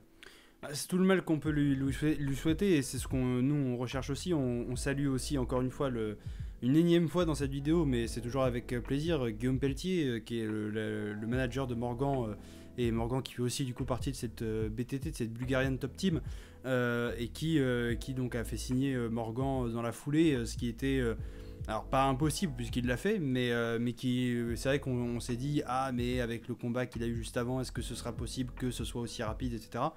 Et finalement oui, c'est possible, et il se retrouve à l'UFC, il est vraiment très, très heureux, enfin en tout cas de ce qu'on a pu voir à la pesée. Ça fait vraiment plaisir pour lui de le voir comme ça. Moi je suis d'accord avec toi, je pense qu'il va faire, il peut faire du sale, et il va faire du sale, de toute façon il est là pour ça, et on le connaît pour ça, et vraiment c'est Morgan, c'est comme je disais, c'est un des premiers, c'est un des pionniers aussi du MMA français. On oublie souvent, comme je disais, c'est pour ça que au début je disais voilà, ceux qui connaissent vraiment le MMA FR savent que Morgan était pas, enfin savent qui est Morgan, et les autres pensent que le MMA FR a commencé avec Cyril Gane. Mais heureusement qu'il y avait des gens avant. Mais et comme d'ailleurs Taylor Lapus qui était combattant UFC avant qu'on parle de Cyril Gane, Manon, même Benoît qui était encore personne. Et je me demande si Cyril Gane était déjà pro quand 2016, je crois pas. Je suis même pas sûr que Cyril Gane était pro en 2016 quand Taylor combattait à l'UFC. C'est ça. Donc c'est vrai que le MMA français, il a eu du mal à s'installer parce que voilà, le sport était critiqué, etc. On connaît l'histoire. Il y a eu des pionniers et Taylor en fait partie. Morgan en fait partie aussi, plus jeune que Taylor, mais Morgan qui a surtout ramené le côté social media, réseaux sociaux et tout, qui a fait créer une hype autour de lui. Et qui a fait connaître le sport à beaucoup de monde, avec ses collabs avec Kameto, tout ça. N'hésitez pas d'ailleurs à aller voir le documentaire de Charles Villa sur Brut, qui est, je sais pas si tu l'as vu, j'ai pas encore eu l'occasion, j'ai vu des extraits. Qui est vraiment excellent. Charles Villa toujours, très très fort, et là le focus sur Morgan est vraiment excellent, et puis on voit comment il s'est construit, et vraiment ce travail de communication qu'a fait aussi que beaucoup ont connu le MMA via Morgan en France. Donc ça c'est fort. Ouais, c'est très très fort. C'est pour ça que c'est ce que je disais. Effectivement, Morgan, comme c'est un des pionniers, je pense que, pour moi, il mérite absolument de s'imposer demain soir contre Zekini, inconnu au bataillon, enfin entre guillemets. Hein, mais voilà, j'ai rien contre lui personnellement. Mais vraiment, s'il y a un des deux qui doit sortir vainqueur, c'est Morgan à 1000%. Déjà par son palmarès, déjà par son talent, déjà par tout ce qu'il a fait dans le sport, et puis parce que voilà, première soirée à l'UFC. Il faut absolument gagner, donc moi bien sûr on le soutiendra de toutes nos forces demain, et on lui souhaite bien sûr une belle victoire avant la limite, dans l'idéal, TKO, soumission, il nous fait ce qu'il veut, même un KO propre pour bien commencer, même si c'est pas dans son habitude, ça fait toujours plaisir, mais voilà, donc on lui souhaite vraiment le meilleur pour l'instant. Alors il est annoncé, comme on le disait, on se le disait avant en off, on ne sait pas exactement de qui croire, encore une fois, parce que l'année dernière c'était pareil. On avait Nassourdine qui était en prélims, finalement il s'est retrouvé en carte principale. Et là pareil, Morgan est annoncé en carte principale sur le compte de l'UFC France, le compte Instagram, pardon, et sur le site de l'UFC, donc sur la carte UFC Paris, il est annoncé comme prélims, donc comme étant dans la carte préliminaire. À voir sur place et pendant la soirée, on verra comment ça se goupille. Donc soit en fin de prélim, soit en début de main card, peut-être quand même en prélim, sachant qu'il vient d'arriver. Je sais pas, même si effectivement il y a des arguments pour le mettre sur la main card, parce que c'est quand même un sacré loustic. Mais ça a l'air quand même moins bourbier que l'année dernière au niveau des changements de cartes, parce que l'année dernière on est quand même passé, on avait fait ce live là, pareil, la veille à moins de 24 heures de l'UFC. Et on s'était levé le matin. Oui, j'ai levé le matin à midi du matin. Oui, tu vois. Exactement. Juste avant d'aller à la fin d'expérience. Et la carte, là, ça y est, Nassourdine était en main event. Enfin, en main card, pardon. Et tout avait bougé, donc c'est vrai que c'était assez sombre. Mais là, ça a l'air d'être quand même plus stable. Je me souviens qu'au dernier moment, on n'était même pas sûr, jusqu'à la fin de la prélim, on n'était même pas sûr qu'ils n'avaient pas finalement rechangé, etc. Ouais, parce que c'était un peu des rumeurs et tout. C'était bizarre ce qui s'était passé. Mais là, ça a l'air plus... Et heureusement, parce que je me souviens que l'année dernière, le premier combat, ce qui devait être le premier combat de la main card, qui était du coup devenu le dernier combat des prélims, c'était un Allemand contre. Mais c'était vraiment le pire, c'était une décision, je crois. Pire combat de la soirée. John McDessie contre Axparat. Oui, exactement. Qui était. J'avais plus le nom, parce que j'ai. Ah ouais, mais moi j'ai retenu plus Axparat qui, je sais pas si je le prononce bien, mais qui à la base avait été annoncé pour recombattre à Paris. Ah oui. Ouais. Et moi, quand j'avais vu ça, je me suis dit, oh là là. Ouais, non, s'il vous plaît, oh, non. Merde. Pourquoi ça? Pourquoi nous? Parce que vraiment, le combat était. Enfin, il avait été annoncé pour combattre à Paris. Finalement, je crois qu'ils n'ont pas trouvé d'adversaire. Ou finalement, ça s'est pas fait. Ou c'était resté au stade de rumeur, tu vois. Mais j'ai dit, oh là là, il y a. Oh non.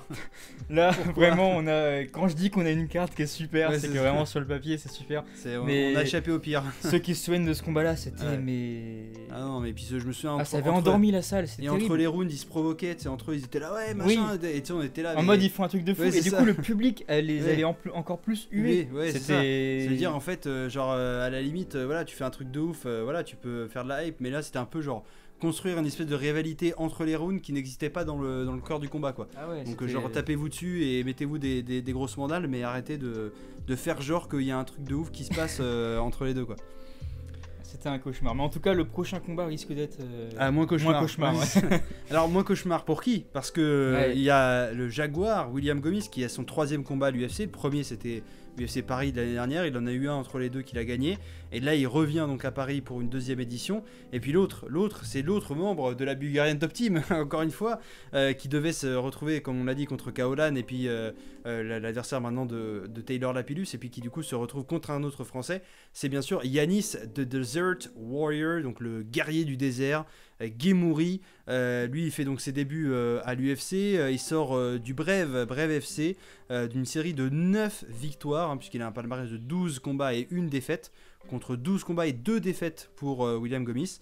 Donc 9 victoires d'affilée pour Yanis Gemouri, et 2 finishes dans ses 2 dernières sorties, donc au 2e round.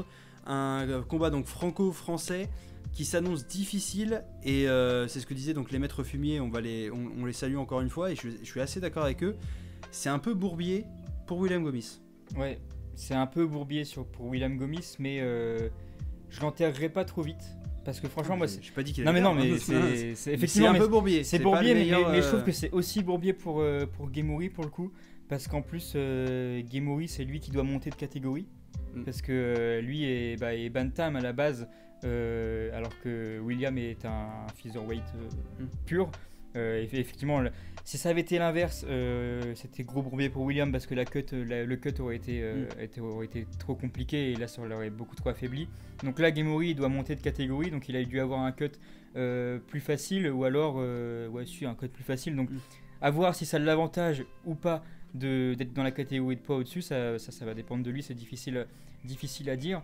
Mais William Gomis, il a quand même affronté des mecs à l'UFC, ok sur des décisions qui était pas extraordinaire. Ce qui était surtout extraordinaire, c'est le fait qu'il était dans des situations difficiles et qu'il s'en soit sorti assez héroïquement, et c'est ça qui a fait que ses décisions ont eu plus d'impact et de hype que s'il avait juste gagné les combats de manière classique. Et c'est quand même des mecs qu'il a affronté, Jarno Herens et Marshall, qui étaient pas des cadeaux. Donc vraiment, l'UFC n'a pas mis n'importe qui sur sa route pour ses 2 premiers combats. Là, c'est on va dire encore moins un cadeau que ses 2 premiers adversaires. Mais William Gomis, il commence à avoir cette expérience de se retrouver dans des combats difficiles, dans des situations difficiles dans les combats. Donc c'est un combat que j'ai presque pas envie de pronostiquer, qui est difficile à pronostiquer, dur, parce que moi je verrais bien une split décision. Une split décision. Et franchement, pour moi, à partir du moment ou une inégalité majoritaire, majority draw, ouais, les ça serait le plus, ça. On va dire, ça serait le plus beau, mais c'est tellement rare oui, c'est ça. que je pense pas que ça arrive. Mais je vois bien une split décision, et honnêtement, quand on a ce genre de décision en split, des fois c'est presque 50-50, ça pourrait très bien aller vers l'un ou vers l'autre. Donc moi je verrais bien une décision partagée en faveur de l'un ou l'autre. Et s'il faut faire un pronostic, j'ai même presque envie de dire William Gomis. Par expérience par expérience. Par expérience de s'être retrouvé dans ces situations difficiles que va forcément lui amener Yanis Gemouri. Il va forcément être confronté à des situations difficiles dans le combat, mais on sait qu'il est très résilient. Enfin, moi je le trouve extrêmement résilient, William Gomis. Donc je le vois bien, on va dire, survivre entre guillemets, en tout cas réussir à aller chercher une split décision, mais comme je verrais parfaitement aussi Yanis Gemouri aller chercher une split décision. Moi j'ai juste pas envie de voir un finish. Oui. Parce que ça me ferait mal pour celui qui se le prend. Oui. donc je pense que le meilleur résultat, si on parce que c'est deux fighters en plus que moi j'apprécie personnellement, qui sont français et qui sont très bons l'un comme l'autre. Mais vraiment, le pire scénario, ça serait que l'un ou l'autre se fasse knock-out.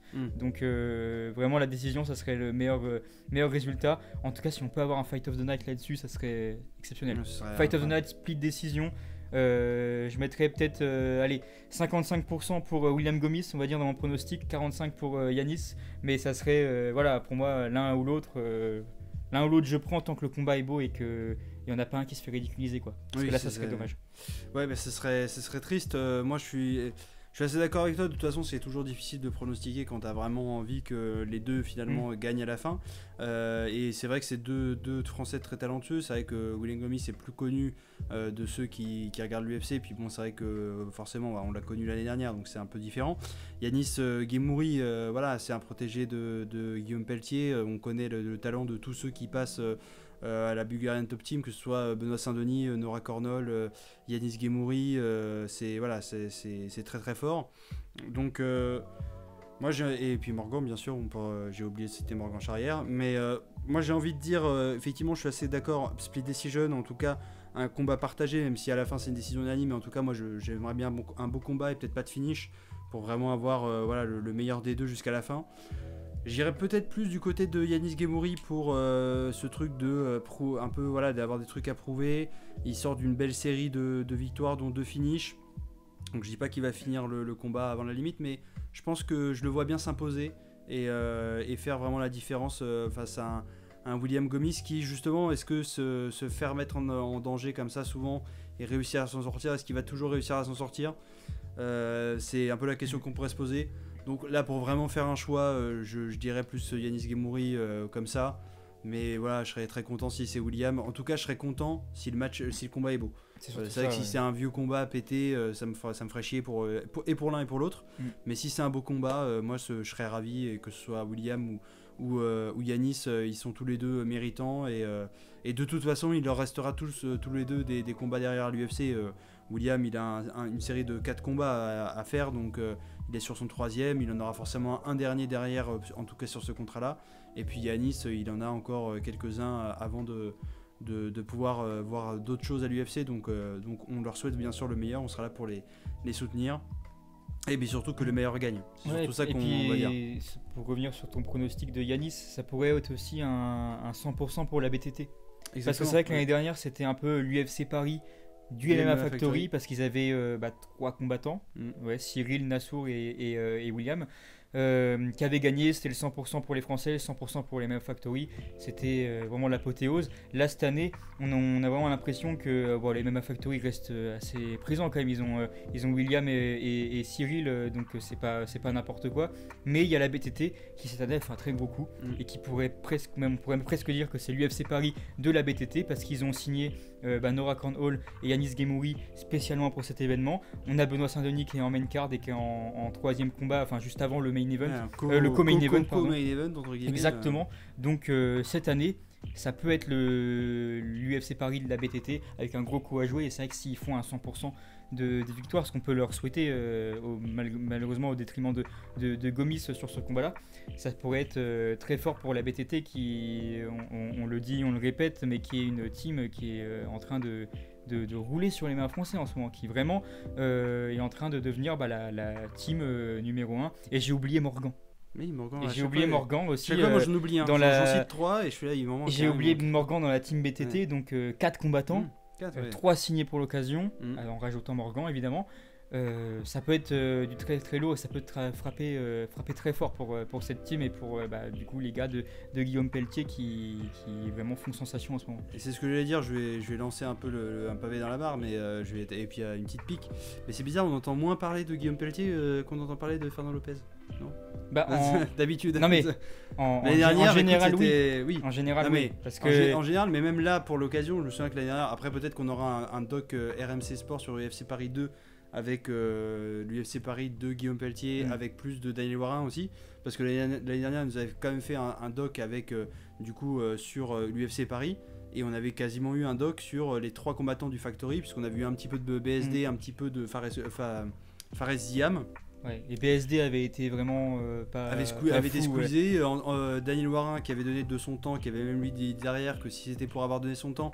Et effectivement, dans le documentaire, on avait plus l'impression que c'était un jaloux du succès de Fernand Lopez avec ses combattants, que voilà, ça servait à rien, etc. Donc c'est pour ça que je trouve que c'est aussi une des preuves que en fait, dans le MMA FR et dans le MMA en général, t'es pas obligé de prendre la lumière et de faire des documentaires et de te mettre en avant et autres pour faire du boulot de dingue. Et c'est vrai que des gens comme Morgan sont restés malheureusement du grand public UFC hyper dans l'ombre, Yanis Gemouri aussi, Nora Cornell aussi, alors que c'est des très très grands talents et que quand il s'agit de les faire signer, Guillaume Pelletier est au rendez-vous. Donc, Ouais, mais Guillaume Pelletier, ça on l'entend moins cette année qu'on a pu entendre Fernand l'année dernière, mais c'est vrai que de base, dans la personnalité, Guillaume Pelletier reste plus humble, on va dire, que Fernand, plus discret, moins dans la com, mais finalement plus dans l'action. On l'a vu. comme Ali Abdelaziz finalement. Exactement, avec ouais, ses fighters. voilà, Guillaume Pelletier, on le voit pas sur tous les médias, il est beaucoup sur l'after fight qu'on salue parce qu'ils doivent voilà, je sais pas, mais ils doivent se connaître et ils doivent avoir une bonne relation ensemble, donc forcément il a beaucoup la parole sur l'after fight. Il a aussi pas mal la parole, de temps en temps, mais comme Daniel Warin sur Gong, J. Ornoji. Ouais. Donc voilà, il y a quelques médias qui sont pas des médias énormes, enfin qui sont pas la sueur finalement, parce que finalement Guillaume Pelletier il a pas beaucoup de temps de parole sur la sueur et même sur les autres médias en général, moins que Fernand en tout cas. Donc forcément, on entend moins parler, mais pourtant c'est quelqu'un qui est très fort dans le milieu. Néanmoins, je trouve quand même que Fernand est assez discret en ce moment. Je trouve que l'approche de l'UFC Paris par rapport à l'année dernière, en tout cas, et ce qu'on a l'habitude de voir de la part de Fernand, qui est connu quand même pour se mettre très en avant, je trouve que cette année, il a pris le truc de manière un peu plus humble, il est un peu plus en retrait de ses combattants. Oui, c'est vrai. Cette année, je trouve, par rapport à l'année dernière et par rapport à d'habitude global. Oui, c'est ça. Mais moins de hype aussi peut-être autour de ces combattants, parce que là c'est vrai que comme je disais l'année dernière, l'UFC Paris, mais pareil, alors à moins que ça soit fait dans la nuit ou quoi, mais il n'y a pas de déco sur les marches quand tu arrives à l'Accor Arena, il n'y a que le logo UFC, enfin il y a moins, je trouve, cette espèce de grosse hype de premier event où il faut vraiment marquer le coup. Mais là effectivement Fernand était là pour la peser avec Cyril, mais c'est dommage parce que je trouve qu'on se sent un peu lésé par rapport à ce qu'on a eu l'année dernière. Oui, c'est ça. Alors après, c'est normal et on en parlait la dernière fois. Ça montre aussi que l'UFC a intégré la France comme une destination normale, classique. Ça veut dire qu'ils vont revenir, voilà, ils ont fait leur show début. Maintenant, on est devenu un UFC Fight Night comme les autres et c'est très bien. C'est ce qu'on voulait, c'est ce qu'on a. Mais c'est vrai que quand on a vécu l'expérience de l'année dernière, notamment la fan expérience qui était géniale, le fait par exemple qu'il ne l'ait pas remise cette année, c'est un peu dommage et effectivement on a moins de show que l'année dernière. Oui, c'est ça. Bon, et puis Dana White est toujours pas là. Oui, ça, Dana White, je crois qu'il viendra jamais à part avec sa femme en vacances ou quoi, mais j'ai l'impression qu'il ne veut pas venir à Paris, c'est pas dans ses plans, donc bon. Ouais. Mais on aura au moins Bruce Buffer dans l'octogone et c'est le principal. C'est le principal. Ouais. C'est le principal et l'essentiel. Alors continuons sur cette carte puisqu'on s'est un peu égaré, mais parlons du dernier non français avant la fin, puisque je crois qu'après il n'y a que des français. Oui, c'est ça. Exactement, c'est Volkan Ozdemir, Volkan No Time Ozdemir contre Bogdan Tcharevich Gouskov, donc non, c'est pas un Tadjikistan. C'est je ne sais plus ouais, je ne sais, pourtant j'ai fait la recherche. Je reconnais pas le drapeau. C'est pas la Bulgarie, c'est pas la Bulgarie, mais j'avais fait la recherche pourtant parce que je savais que c'était un pays de l'Est. Bref, en tout cas, Volkan Ozdemir qu'on avait eu la chance de rencontrer l'année dernière pendant la Fan Experience, pour vous. Ouzbek, c'est ça, voilà. C'était pas Tadjik, c'était Ouzbek. Donc l'Ouzbek, Gouskov. Non, mais je savais que c'était un pays de l'Est, effectivement, dans ce coin-là, mais voilà. Donc Volkan Ozdemir, comme je disais, donc Suisse, qui pour certains peut ne rien dire, peut pas dire grand chose entre guillemets, parce que si vous suivez l'UFC depuis pas très longtemps, il a fait quand même un combat pour le titre des lourds légers, parce qu'on est en catégorie de lourds légers, contre Daniel Cormier en 2018, donc ça remonte déjà un peu, mais il a quand même fait un combat pour le titre. Et puis voilà, un parcours un peu plus sinueux après le titre, puisque 8 combats au total, 5 défaites, 3 victoires. Et donc lui, c'est un peu l'occasion de se relancer vraiment définitivement, parce que son dernier combat, c'était une défaite à l'UFC 280 contre Krylov, donc un peu difficile. Et puis Gouskov, donc l'Ouzbek, lui, il vient justement donc signer aussi pour l'occasion justement d'une fédé de l'Est. Il a un palmarès impressionnant, donc 14-2, mais 100% de finish au total, 12 KO et 2 soumissions. Et puis il arrive avec une série donc, de 4 victoires d'affilée avec des finishes au premier round. Donc encore une fois un très très gros match-up. On peut penser avec 100% de finish, Gouskov c'est un peu comment dire, le Nora Kornol mais ouzbek. Et puis voilà, ça va être très dur je pense pour Ozdemir, qui va devoir montrer que il est numéro 9 de la catégorie pour une raison. Même si cette catégorie est un peu endormie depuis un petit moment. Ouais, c'est depuis Daniel Cormier, c'est vrai qu'on se souvient de Cormier, John Jones, etc. Gustafsson, à une époque où ça tapait fort. Là maintenant c'est un peu plus endormi, donc il est 9ème de la KT. Mais il va pouvoir redescendre, je pense, face à Gouskov. Comme ça, prime abord. Bah, tu vois, moi j'allais enchaîner en disant que quel bourbier. C'est Non, mais c'est vrai que Gouskov, on le connaît pas parce qu'on s'intéresse pas forcément aux combattants ouzbeks de base et qui commence. Non, mais qui commence à l'UFC, oui. Voilà, donc on le connaît pas trop. Mais quand tu regardes vite fait le résumé du type, tu te dis quel bourbier pour un gars qui est dans la situation d'Ozdemir.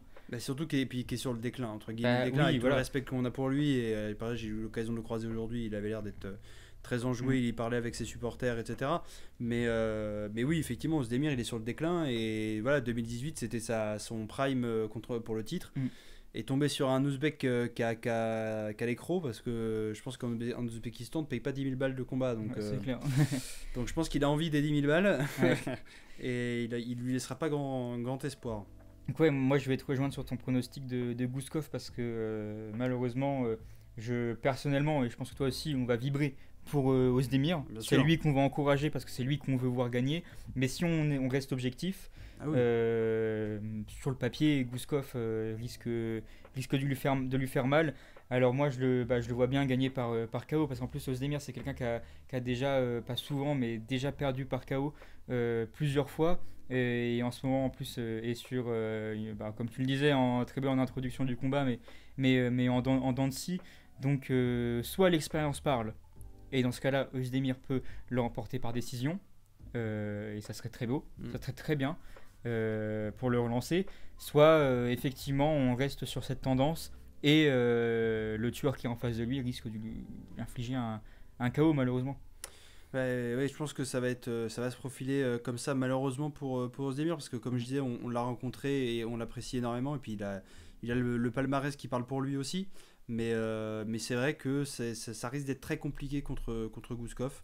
En tout cas, on lui souhaite le meilleur, et bien sûr on sera là pour l'encourager de toutes nos forces, comme on encouragera nos 3 Français qui nous restent donc sur la carte, le co-main event entre guillemets, le premier gros combat avant les 2 derniers de la soirée. C'est bien sûr Benoît God of War Saint-Denis contre Thiago Moises, top 16. Donc Benoît Saint-Denis voulait un top 15, il a eu le 16e. Bon, un peu, il joue un peu sur les mots l'UFC, mais en tout cas voilà, après un premier combat no contest, on se souvient contre Eliseu dos Santos, de Benoît Saint-Denis en welterweight, c'était un catchweight à l'époque, et puis dos Santos était dopé, donc voilà.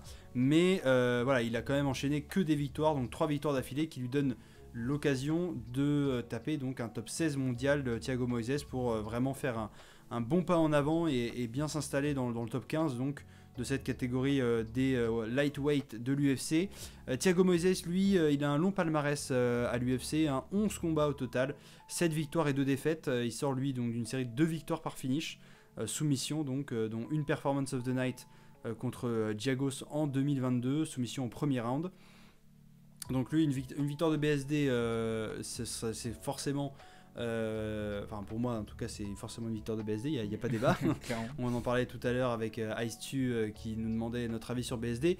Moi j'adore, d'ailleurs j'étais allé au Pullman, j'ai pas vu BSD mais j'ai vu Daniel Warren, mais notamment pour apercevoir BSD. J'ai vu beaucoup de monde devant le Pullman, j'ai vu Rose Namajunas aussi qui est passé de loin, mais j'ai pas vu BSD à mon grand désarroi, parce que je trouve que c'est un mec vraiment incroyable dans l'octogone et hors de l'octogone. On le félicite encore, on a eu l'occasion de le faire sur les réseaux sociaux, mais on le félicite encore pour la naissance de sa fille et pour son mariage. Bon, c'était il y a 1 an maintenant, mais tous les ans, avant l'UFC Paris, on le félicite pour un truc. Hein. C'est soit son mariage, soit un enfant, peut-être un deuxième l'année prochaine, on ne sait pas. Période. Oui, c'est ça, exactement. C'est le Noël de chez les Saint-Denis, c'est comme ça. Il y a toujours un petit cadeau, une petite surprise du chef. Mais en tout cas, voilà, pour une victoire de Saint-Denis, ça voudrait dire forcément un top 15 dans son prochain combat, c'est tout ce qu'on lui souhaite. Moi, en tout cas, je le vois gagner. Il a toutes les capacités pour le faire. C'est vrai que Thiago Moises, il a l'expérience, c'est un très beau palmarès et c'est un très beau top 16, je trouve, qu'on lui a donné quand même si c'est pas un top 15 qu'il aurait préféré. Mais c'est un beau top 16 et ce serait une des meilleures façons que de s'imposer là en plus en gros combat de la soirée. Parce qu'on se souvient qu'il avait ouvert le bal pour les Français pendant le premier UFC Paris. Donc là, c'est un vrai step-up pour Benoît Saint-Denis. Et puis God of War, moi je le vois gagner, comme l'année dernière, deuxième round, quoi, qu'on ait un peu de plaisir dans le premier et qu'il le finisse au deuxième. En TKO. Oui, ouais, voilà. TKO, ouais. TKO ou soumission pour bien lui montrer que voilà, il y a qu'un mec. C'est ce que j'allais dire, ouais, j'aimerais bien voir une soumission parce qu'en plus contre un Brésilien qui est adepte de la soumission. Deux finishes en soumission. Exactement, quand passe beaucoup, là ça serait vraiment marquer le coup pour Benoît et surtout que moi mon pronostic il est clair et net, c'est Benoît, je pense Benoît deuxième round et comme pareil que toi, enfin soit soumission, soit KO, TKO, je vois pas trop d'autres scénarios. À part peut-être une décision, si vraiment derrière il y a du costaud, du répondant et qu'il encaisse bien Thiago Moises, parce que c'est surtout ça, il va falloir encaisser. Parce que je pense que Benoît, c'est comme sur ses deux derniers combats, il va venir plein de violence pure. Vraiment, il apporte quelque chose qu'on voit, je trouve, de moins en moins. Non, mais qu'on voit de moins en moins en plus à l'UFC, c'est de la violence pure. Comme on pouvait le voir au début de l'UFC, enfin il y a encore 10 ans en arrière, où les combats c'était vraiment de la boucherie. Ouais. Là, Benoît, il arrive avec cette optique de. Ça paraît peut-être moins technique, même si ça l'est quand on voit que le combat devient plus difficile pour Benoît, on voit à quel point il est technique. Mais de base, ça vient vraiment avec de la pure violence, et ça fait plaisir à voir, et je pense que ça déséquilibre pas mal ses adversaires. Donc je pense que ça va être intéressant de voir ça contre Thiago Moises. Donc moi, évidemment, Benoît, deuxième round, KO ou soumission. Et comme je le disais dans la dernière fois, dans un des derniers lives où on parlait de sa victoire à Benoît contre Bonfim, moi, Benoît, là, demain, je le vois taper n'importe qui dans la catégorie. Pour moi, demain, si Benoît il a un combat contre Makhachev, je pense que Benoît a de quoi battre Makhachev. Donc à partir de là, je pense que peu importe qui on peut lui mettre en face, mon pronostic sera, sans être chauvin, Benoît. Parce que vraiment, je trouve que il est bon partout, il a cette agressivité, il a ce mental qui est inébranlable. C'est pour l'instant, je trouve, en tout cas, si on doit parler de combattant français, le plus parfait. Oui. À l'heure d'aujourd'hui. Franchement, pour moi, il tape n'importe qui dans la division. Il risque. Plus parfait à l'UFC. À l'UFC. D'accord. Oui, bien sûr. Mais je préfère. Plus parfait à l'UFC. Bien sûr. Donc pour moi, il tape n'importe qui dans la catégorie. Il peut taper le champion demain, je pense. Donc à partir de là, Benoît all day.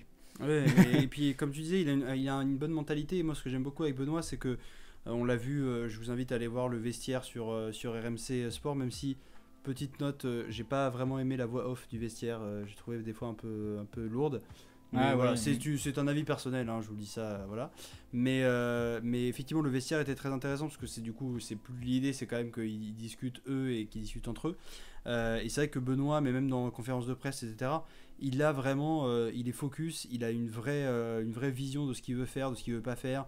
De son chemin à l'UFC, voilà, il sait qu'il y a des étapes, mais il veut pas les griller, mais en même temps il veut pas non plus attendre trop longtemps pour les passer parce que voilà, il y a aussi une timeline et des choses à respecter. Donc franchement, moi j'aime beaucoup Benoît et je pense qu'il peut aller très loin, comme tu l'as dit, il a toutes les capacités pour, il l'a montré dans toutes ses sorties à l'octogone, et donc dans toutes ses sorties à l'UFC. Et voilà, je lui souhaite le meilleur. On sera bien sûr là pour le soutenir et on le soutiendra tout au long de sa carrière et tout au long des moments qui arriveront plus tard. Et j'aimerais bien cette année, parce que ça a été en rumeur l'année dernière et ça s'est pas fait, mais qu'il rentre sur une Marseillaise. Oui, c'est vrai. Ça serait. C'était les rumeurs. Moi, j'aimerais bien, parce que s'il y a un combattant français qui doit rentrer, qui incarne la France, la France, c'est lui, quoi. Voilà, et qui fait pas vraiment trop chauvin ou raciste de rentrer là-dessus. C'est vraiment juste. Voilà, il a cette dimension un peu mystique que je trouve qui qui va très bien guerrier, avec, du guerrier français, exactement, quoi. avec Le vrai. son tatouage, etc. C'est ça. C'est vrai que c'est... Donc s'il rentre Il a sur la une bonne Marseillaise, c'est déjà win gagné. d'avance pour moi, mais là ça serait encore plus win, Ouais, quoi. Je crois que l'autre, il a même plus besoin de sortir. Si c'est une Marseillaise, il peut rester au vestiaire. Là, si Benoît rentre sur une Marseillaise et que Morgan rentre sur du Booba, La soirée, elle est il peut gagnée. se passer n'importe quoi, moi je m'en fous, j'ai win. On y va, on a l'impression qu'on va à un concert. Ouais. On y va juste pour les musiques. Non, mais c'est important. Oui, c'est vrai. C'est vrai que mais ça y joue. ça met un certain mindset. Hein. Ouais. On en parlait la dernière fois avec McGregor et son fameux Foggy Dew mixé avec Notorious Big. C'est vrai que ça set le mood, entre guillemets, pour l'entrée de McGregor. Ashtan38 qui nous dit salut, et bah salut à toi. Écoute, bienvenue sur ce live. On est sur la fin des pronostics de la carte du FC Paris. Si tu as du coup des envies de partager avec nous tes pronostics, on est là sur le co-main event. Au bon moment, parce que Exactement, tu arrives sur le plat de résistance, les deux gros combats. Là, en l'occurrence, on commence par le co-main event entre The Beast, Manon Fiorot et Rose Namajunas, Thug Rose Namajunas. Un des plus gros combats sur le sol français. Enfin, en tout cas, l'année dernière, il n'y a pas eu l'équivalent, hein, parce que Gan Tuivasa, c'était gentil, mais Fiorot contre Namajunas. Est-ce que vous allez regarder le combat de Benoît après ça? Et on vient d'en parler, justement. Ouais, si c'est ça ta question, notre pronostic sur Benoît, on vient d'en parler. T'es arrivé, mais pile au moment, juste après, malheureusement. Mais si on peut le résumer rapidement pour pas se répéter pour ceux qui suivent le live ou la rediff et qui ont déjà eu notre avis, c'est Benoît pure violence round 2. Exactement. Ouais. Soumission, TKO, tout ce qu'il veut, mais ouais, Benoît all day long, comme on dit, all year long aussi. Mais vraiment, ouais, Benoît à fond. On est vraiment à fond, Benoît. Après, on te laisse aussi, si t'as un autre avis que le nôtre, n'hésite pas à le partager. On est là aussi pour ça, pour discuter. Mais on voit quand même avec les gens qui sont passés sur le live rapidement qu'il y a du monde derrière Benoît. Oui, fou, parce que alors peut-être que Hashtag n'est pas du tout pour peut-être, Benoît. mais en tout cas les questions qu'on reçoit c'est pour Benoît. Exactement. Donc, on a vu Ice qui nous avait demandé aussi Benoît. Là encore, c'est vrai que est-ce qu'il n'y a pas justement, est-ce que Moïse fait pas un peu peur justement Mais ouais, je pense qu'il y a ça aussi. Ouais. Est-ce qu'on se dit pas, est-ce que la marche est trop haute pour Benoît? En tout cas, nous on ne pense pas. On pense que Benoît a les ressources, il a l'équipe aussi derrière qui va avec, et il a le mental pour aller très loin. Donc on lui souhaite bien sûr le meilleur. Et on pense, voilà, comme on l'a dit, victoire deuxième round, KO, TKO. Ça c'est le choix du roi. Hein. Ouais. Benoît on il choisit et nous on regarde. Hein, voilà. Donc pour revenir sur donc The Beast, Manon Fiorot et Thug Rose Namajunas, comme je l'ai dit, Gan Tuivasa, c'était un peu du pipi de chat l'année dernière, mais là Rose Namajunas contre Manon Fiorot, c'est quand même une sacrée dinguerie. Je commence juste à regarder les FC, j'ai encore jamais. Ok, et bah écoute, tu risques d'être servi demain en tout cas, parce voilà. que c'est une vraie carte intéressante, surtout quand on est novice et qu'on veut suivre nos combattants français. Tu risques d'en découvrir nombreux déjà, beaucoup, ouais. Et surtout les meilleurs, enfin les meilleurs. C'est ça. Vraiment la crème de la crème sélection du MMA français, les plus relevés quoi. Et une belle carte t'attend. Donc en tout cas, et on t'invite à. Alors je sais pas si tu seras sur place, peut-être pas du coup si tu découvres l'UFC, faut y aller aussi par étapes. Mais on t'invite à regarder du coup sur RMC Sport même le but de la carte, ou via d'autres moyens qu'on ne décrira pas ici pour ne pas s'attirer les foudres ou des bans Twitch, je sais pas comment ça marche exactement, mais voilà. Mais on t'invite à regarder vraiment toute la carte et pas simplement celle qui est dispo, même si voilà, les 3 combats en clair sur RMC Découverte, ça sera vraiment très très sympa à regarder. Même sur Twitch, je sais qu'ils font des diffusions, etc., des commentaires en direct. Donc on t'invite aussi à regarder ça, parce que comme disait Antoche, il y aura beaucoup de très beau monde à découvrir. Et donc Benoît Saint-Denis, très très fort. Et là justement, comme on disait, tu arrives aussi avec Manon Fiorot, donc, qui est numéro 2 de sa catégorie des flyweight, donc des poids mouches féminines de l'UFC. 5 combats, 5 victoires à l'UFC. Voilà, un combat contre une légende, puisque Thug Rose Namajunas, si tu connais pas vraiment l'UFC, Rose Namajunas, c'était la star des Bantam. Elle est sortie donc de The Ultimate Fighter, qui est un peu la télé-réalité de l'UFC en 2014. Elle remporte le titre Strawweight à l'époque contre Joanna Jędrzejczyk, qui était la star incontestée. Oui, j'ai dit Bantam, c'est Strawweight, pardon, Rose. Donc les poids pailles, elle a défendu. Enfin, elle a pas défendu. Elle a battu la championne actuelle, Zhang Weili, pour le titre, encore une fois. Et puis elle le perd en 2022. Et donc, pour la première fois, elle monte dans la catégorie supérieure des flyweight pour aller défier Manon Fiorot, la numéro 2. Donc ça sera un peu, voilà, c'est le combat de légende parce que Rose Namajunas c'est une des plus grandes combattantes de sa catégorie et de l'UFC en général. Mais en même temps, voilà, gros test pour Manon Fiorot parce que c'est battre un nom, même si voilà, en termes de niveau, on sait pas trop ce que ça va donner Rose Namajunas dans la catégorie supérieure, même si on connaît son niveau dans la catégorie inférieure. Donc ça va être surtout un peu comme Yanis Gemoui qui. Voilà, mais mais ça va faire un peu comme Georges Saint-Pierre contre Michael Bisping à l'époque, même si bon, il a fini par gagner le titre, donc peut-être mauvais exemple, mais dans le sens où on avait vu quand même un changement dans le style de combat, un combat un peu plus lourd, un peu plus de d'essoufflement au bout du deuxième, troisième round. Donc on verra effectivement ce que ça donne entre Manon Fiorot et Rose Namajunas. Mais en tout cas, un très très gros moment pour Manon qui a enfin l'occasion de combattre chez elle, puisqu'on avait eu l'occasion aussi de la croiser à la Fan Experience de l'année dernière. Parce qu'elle n'avait pas eu de combat justement à l'UFC Paris 1. Enfin, elle peut combattre à l'UFC Paris, en France, devant son public, et peut-être vraiment marquer l'histoire en battant Rose Namajunas et en se propulsant enfin vers une chance au titre, ce qui serait le prochain combat qu'elle aurait de toute façon.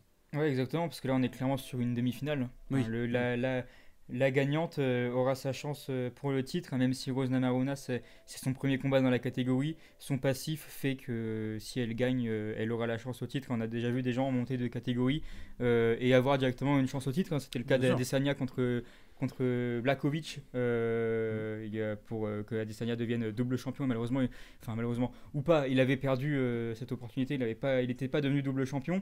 Donc voilà, là la combattante qui gagne ce combat sera la prochaine concurrente pour la ceinture. Donc on espère que ça sera Manon. Ça serait magnifique. Manon qui est actuellement dans la meilleure position pour devenir la première combattante française à gagner un titre de l'UFC et même au global, hein, le premier combattant français à avoir la première ceinture française finalement, vraie ceinture, parce que Cyril il avait une ceinture intérimaire qui est déjà une grosse performance, mais là vraiment une ceinture de championne incontestée de la catégorie flyweight, donc ça serait magnifique et c'est pour ça que on va toutes et tous demain soutenir Manon, même si ça fait mal de la voir taper une légende, parce que Rose Namajunas on l'adore par son parcours, par tout ce qu'elle a fait à l'UFC, énormément de respect pour cette dame, et tout le public demain, même s'il sera derrière Manon, aura énormément de respect pour Rose Namajunas et risque même d'être déçu si jamais Rose Namajunas vient à être mise KO par Manon, ce qui serait génial. Néanmoins, c'est pas un combat facile pour Manon. Non. Parce que voilà, Rose Namajunas, tu l'as dit, en légende, elle monte de catégorie, donc il y a l'incertitude de la forme dans laquelle elle va être vis-à-vis de ce changement de poids. Mais elle a besoin de se relancer. Et elle monte de catégorie pour se relancer, donc elle arrive déterminée, en tout cas avec un mental d'acier. Elle est surtout connue pour ça, mentalement. C'est vrai que des fois, elle peut faire flipper. C'était Joe Rogan qui disait pendant un face-off de Weifin qu'il l'avait fait avoir les frissons, vraiment flipper, parce qu'elle, devant son adversaire, récitait des prières dans je ne sais plus quelle langue, vaudou, je ne sais plus. Mais enfin, quelqu'un qui... Lituanienne d'origine. Ouais, lituanienne d'origine, mais qui est mentalement très forte. Et là où ça peut être dangereux pour Manon, c'est, et je pense qu'ils l'ont préparé dans leur game plan, mais c'est les high kicks de Rose. C'est comme ça qu'elle avait eu la ceinture, ouais.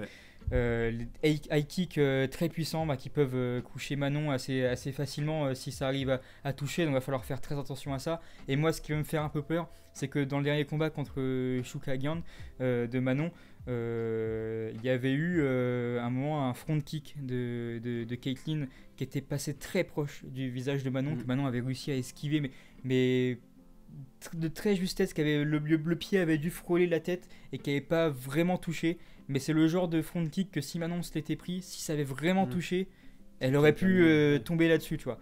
Donc, quand on sait que Rose Namajunas est très dangereuse avec sa high kick, il faudrait faire attention de ne pas se faire sécher brutalement par un high kick surpuissant venu de nulle part, qu'on voit pas forcément, que Manon n'aurait pas forcément vu. Ça serait vraiment le pire scénario. Je pense et j'espère qu'avec son coach et conjoint Aldric Casata, qu'on embrasse, qui fait du très bon travail à Nice avec Manon et d'autres comme Virgile Augen, la star de Augen, qui est une star montante de Harris, qui fait du très bon travail. Donc voilà, j'ose espérer qu'ils ont anticipé ce facteur. Mais sinon, moi je vois une victoire de Manon, au moins par décision. C'est parce que Rose, on sait qu'elle est coriace, donc au moins par décision. Et si elle peut avoir un KO, TKO en fin de combat, parce que je pense qu'au début, je pense pas qu'elle arrive à mettre KO Rose Namajunas assez vite comme ça. Vraiment, c'est un scénario que j'ai du mal à voir, mais qui serait très beau. Oui. Donc une décision, un KO en fin de combat, ça serait vraiment super pour Manon. En tout cas, une victoire qui lui permettrait ensuite d'aller taper la championne. Oui, c'est tout ce qu'on peut lui souhaiter. De toute façon, une victoire demain soir, quelle que soit la victoire, enfin que ce soit un finish ou une décision, ce sera forcément une demi-finale mondiale, une finale mondiale derrière, donc une chance pour le titre. Après, tu l'as dit, de toute façon, c'est pour ça qu'on dit aussi que c'est le plus gros combat organisé sur le sol français actuellement, puisque c'est effectivement Rose Namajunas, c'est une des plus grosses stars. C'est un peu comme si on avait Ronda Rousey, c'est un peu comme si on avait Conor McGregor chez les hommes. Enfin, c'est une des grosses stars. C'est comme si on avait John Jones qui combattait à Paris. Voilà, ça fait partie des très très grands noms de l'organisation. Comme si Michael Bisping, pareil, que j'ai eu l'occasion de rencontrer aujourd'hui, qui est donc speaker et qui sera aux commentaires aussi demain soir de l'UFC Paris. C'est comme si lui combattait en France. Enfin voilà, c'est au GSP ou machin. Ça fait partie de ces très gros noms des organisations. Et qui se sont fait un nom, pas simplement un peu comme Sean O'Malley, qui pour l'instant n'a pas fait de trucs extraordinaires. Ils ont fait là justement, quand je vous invite à aller revoir ce high kick de Rose Namajunas contre Zhang Weili, qui est l'actuelle championne. Ce high kick qui finit en high kick, mais qui commence middle kick, un peu justement qui descend low kick, et du coup elle recule, et après ça remonte à la mâchoire, terminée, elle est groggy, et après elle finit le combat. Donc c'est là en fait où on voit les vraies grandes championnes, et je suis assez d'accord avec toi. C'est vrai qu'il va falloir faire quand même très attention. C'est pas une retraitée entre guillemets élite, ou une adversaire un peu en fin de course, voilà. Mais qui a eu une carrière. Non, c'est Exactement. quelqu'un qui est encore en prime. Voilà, c'est quelqu'un qui est encore en prime, qui veut se donner un nouveau défi. On a eu le droit à des clips justement juste avant la pesée, où elle disait qu'effectivement elle voulait pas absolument gagner machin mais tout, mais qu'elle pensait qu'elle était toujours la meilleure et qu'elle voulait y aller et se lancer ce défi là. Donc effectivement, faut pas du tout la discréditer, au contraire, et c'est ça qui rend le combat vraiment mémorable, et c'est même dommage que ce soit pas avec tout le respect que j'ai pour Gane et Spivak, mais c'est même dommage que ce soit pas le main event, parce que ça aurait mérité. Vraiment, ça a une allure de main event. Ouais, ça aurait mérité d'être un main event, et ça aurait au moins eu le crédit de faire un main event 100% féminin, ce qui est quand même assez rare, et ça aurait, voilà, mais bon. Bah, ça restera que le co-main event, mais en tout cas, voilà, moi j'ai toute confiance en Manon, et j'espère de tout cœur qu'elle y arrivera. Mais en tout cas, ça s'annonce être un très beau combat, et un combat difficile, mais comme on les aime, donc c'est aussi pour ça, parce que si les combattants avaient que des combats faciles, on viendrait pas les regarder, on resterait chez nous, et on regarderait même à peine les combats. Donc on a envie de voir du beau spectacle, et c'est ce qu'on aura, je pense, demain. En parlant de beau spectacle, et pour terminer sur cette carte, c'est donc le main event, comme je le disais. Cyril Bongamin gagne contre Sergei Polerbear Spivak. Donc 7 victoires d'affilée à l'UFC pour Cyril, dans ses débuts, donc avec des gros noms de la catégorie. On a parlé donc de Rose Namajunas chez les femmes, mais Cyril chez les poids lourds, il a battu Derrick Lewis, il a battu Junior Dos Santos, il a battu Rosenstruck. Et puis il a toujours trébuché sur cette dernière marche du podium. Il a trébuché en 2022 contre Francis Ngannou pour le titre, et puis contre John Jones dernièrement en 2023.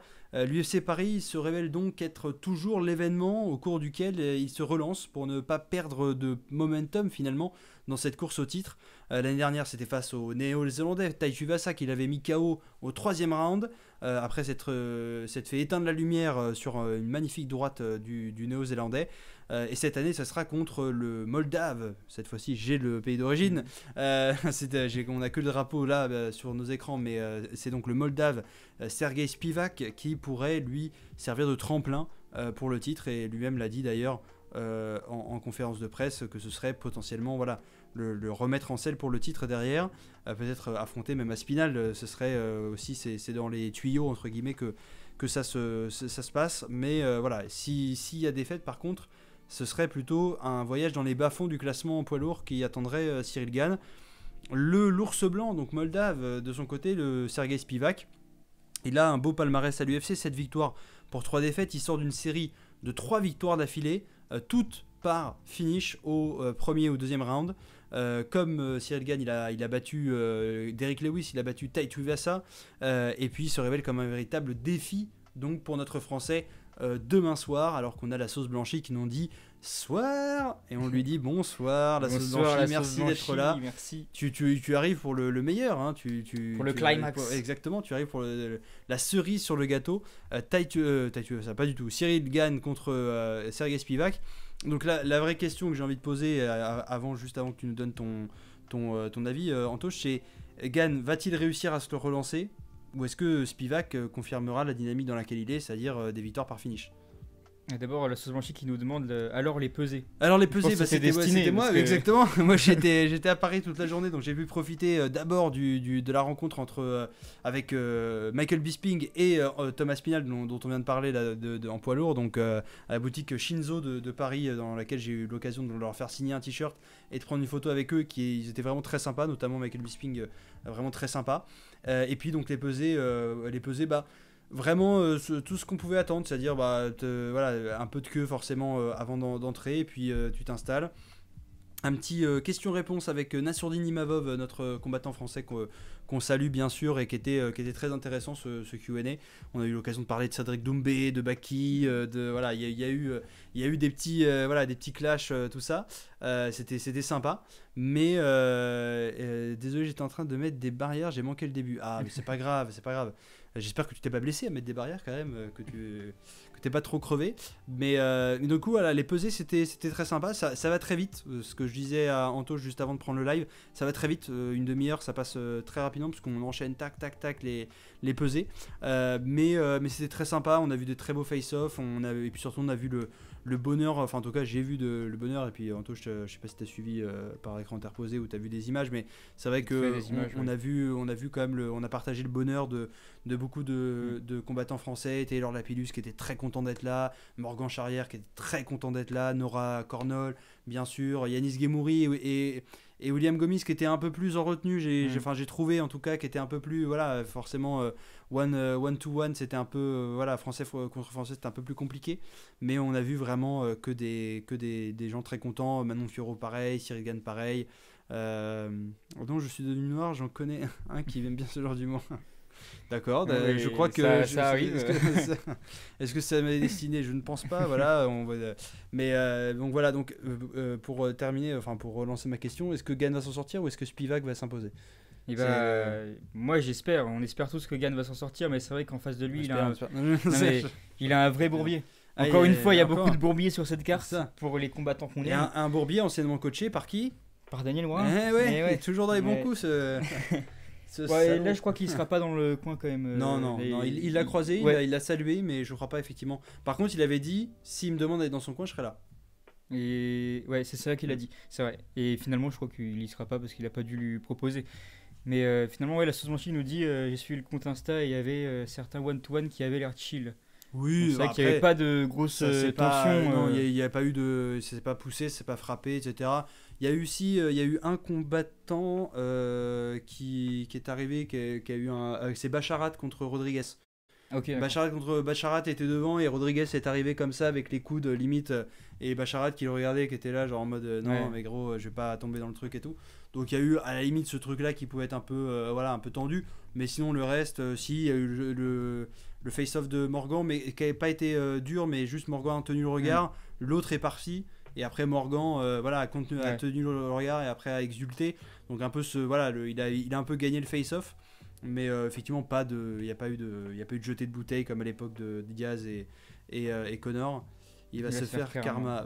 Possible. Ça peut, hein. Non, mais c'est toujours c'est vrai que les mecs, c'est comme Conor à l'époque, hein. Si tu fais le show dans les conférences de presse ou dans les pesées, derrière il faut assurer, parce qu'effectivement si tu n'assures pas, c'est compliqué. Ça fait plus mal que si tu avais été humble. C'est ça, parce que du coup tu t'en prends encore plus plein la gueule. C'est un peu le problème. Mais en tout cas, pour en revenir à notre bourbier initial, notre ours blanc moldave. Le problème, c'est que je pense que Cyril a les capacités de le battre. On remet pas en question le talent de Cyril qui a déjà été prouvé maintes et maintes fois. Néanmoins, en face, il y a quelqu'un qui peut malheureusement lui poser des problèmes sur tous les aspects du jeu. Il y a un très gros puncher qui peut facilement le mettre KO et qui, en plus de ça, peut l'emmener en eau trouble et le soumettre suite à de la lutte. Donc finalement, c'est vraiment un match-up compliqué pour Cyril parce qu'en plus Spivak est 7ème, donc forcément ça ferait, comme tu l'as dit, une défaite contre Spivak, ça ferait descendre Cyril dans les classements assez bas. Après, Ngannou s'est déjà relevé de ce genre de situation où il perd contre le titre. Il perd ensuite contre Derek Lewis et puis finalement il se relève et puis on sait où en est Ngannou maintenant. Donc ça serait pas, je pense, dramatique si Cyril perdait pour la suite. Néanmoins, si on veut continuer à garder une vraie hype dans le MMA pour Cyril, bonne il faut... soirée Ashton38. Merci d'être bonne passé. soirée Ashton, merci d'être passé. Et puis surtout, profite bien de cette carte demain. C'est toi qui découvres le MMA et le MMA FR. Tu risques de te régaler fortement. Exactement. Et ouais, comme je disais, Cyril, il écope déjà d'une assez mauvaise image suite à la défaite contre John Jones. Les gens lui en ont beaucoup voulu, même beaucoup trop par rapport à la situation, mais ça c'est les réseaux sociaux qui enveniment les choses, etc. Donc vraiment, il faut qu'il ait cette victoire pour déjà redorer son image, reconquérir le public français, et puis pour pouvoir ensuite aller enfin chercher cette ceinture. Parce que on dit jamais 203, mais la troisième chance pour le titre, si elle arrive, ce qui est fort possible quand on voit les mouvements de la catégorie poids lourd entre John Jones, Stipe, le gagnant, on ne sait pas s'il prendra sa retraite et le titre vacant ou quoi, on ne sait pas. Cyril, s'il gagne, il peut se mettre en très bonne posture pour aller chercher la ceinture. Il va y avoir peut-être un Thomas Spinal sur le coup, mais peut-être un Thomas Spinal pour Cyril pour une ceinture intérim ou pour une ceinture vacante si Jones prend sa retraite après une victoire ou que Miocic aussi prend sa retraite après une victoire contre Jones, ce qui est fort probable. Donc on peut avoir ces scénarios pour Cyril qui sentent quand même très très bons pour une ceinture et en tout cas pour une troisième chance de ceinture. Donc il faut gagner. Cyril, il a les armes pour gagner. Maintenant, il va falloir que la préparation soit complète pour pouvoir réussir à gagner tous les aspects du jeu contre un adversaire qui vraiment peut faire mal partout et qui surtout peut être imprévisible, que ce soit debout ou au sol.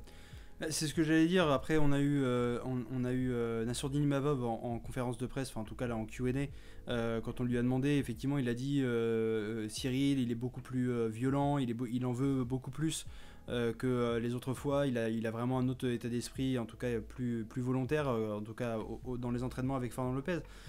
Moi, ce qui me fait peur par rapport à Spivak, c'est qu'effectivement beaucoup plus complet et beaucoup plus dangereux sur, comme tu disais, tous les aspects du MMA que ne l'était notre ami Tai Tuivasa, qui était très très bon puncher, et on l'a vu, il a failli éteindre Cyril sur un coup. Mais c'est vrai que si Cyril avait voulu jouer le combat au sol, même si on sait que c'est pas vraiment son aire favorite, il aurait pu le soumettre assez facilement. Quelqu'un de très bon au sol soumet, je pense, assez facilement Tai Tuivasa. Encore faut-il qu'il se laisse en au sol, bien sûr. Mais là, c'est vrai qu'effectivement, on se dit que si Cyril Gane arrive à rester debout, il peut le prendre de vitesse et essayer de se détacher par la boxe. Mais si jamais Spivak, qui est quand même ancien du judo, qui est quand même très très fort, arrive à l'emmener au sol, espérons qu'on n'ait pas un scénario à la John Jones, ou en tout cas qu'il ait assez de sol pour au moins se relever, ou au mieux lui apporter un vrai combat au sol. Bien sûr, j'ai envie que Cyril Gane gagne. Bien sûr. Que Cyril gagne bien sûr demain parce que c'est le français, on a envie aussi de terminer la soirée sur une bonne note et qu'il continue dans cette course vers le titre. Mais il faut pas discréditer notre ami moldave, l'ours blanc peut faire parler de lui. Donc je m'attends à un très très gros combat. Par contre, en tout cas je l'espère, mais je m'attends vraiment à un gros combat comme l'année dernière. Ouais. Voilà, comme l'année dernière, minimum 3 rounds, voire peut-être décision. Si ça, j'espère pas décision, en tout cas une décision. Tous les scénarios sont tellement envisageables que c'est ça en fait. C'est un combat difficile à pronostiquer. Mais en tout cas, voilà, difficile à pronostiquer, mais j'ai envie de dire pour l'envie, Cyril, parce qu'on a quand même envie qu'il termine un peu comme dans un bon film, on a envie qu'il termine avec la ceinture à la fin. Ouais. Donc on a envie de le voir enfin décrocher ce Saint Graal après lequel il a couru pendant un moment. Donc voilà, je pense qu'il a toutes les capacités pour le faire. Encore faut-il le faire, c'est toujours pareil. Mais voilà, on sera là pour le soutenir et on espère avoir surtout une très belle soirée demain à l'Accor Arena. Puis il a l'air dans un bon mindset aussi, Cyril. Oui, vraiment humble comme toujours, mais moins dans la déconne que d'habitude, plus concentré. J'ai l'impression qu'il prend plus conscience pas de la gravité de la situation, mais de l'importance du combat. Et donc peut-être une concentration plus forte et peut-être un Cyril moins détendu, mais qui peut arriver transformé. Ouais, moins détendu, mais dans le bon sens du terme. Exactement, ouais, c'est ça. Donc il peut arriver transformé demain et faire une grosse performance. Et en tout cas, c'est tout ce qu'on peut lui souhaiter. Eh ben écoute, on est arrivé à la fin de cette carte de l'UFC Paris 2. On va se mettre bien demain. Exactement. On va s'installer confortablement dans nos sièges de l'Accor Arena. Et on va profiter à partir de 17h l'ouverture des portes et 18h le début du show. On va profiter de tous les combats, on va les savourer un par un. Ça va être vraiment incroyable. On espère qu'il y aura autant de monde que l'année dernière parce qu'on a vu qu'il y avait encore quelques places de disponibles à droite à gauche.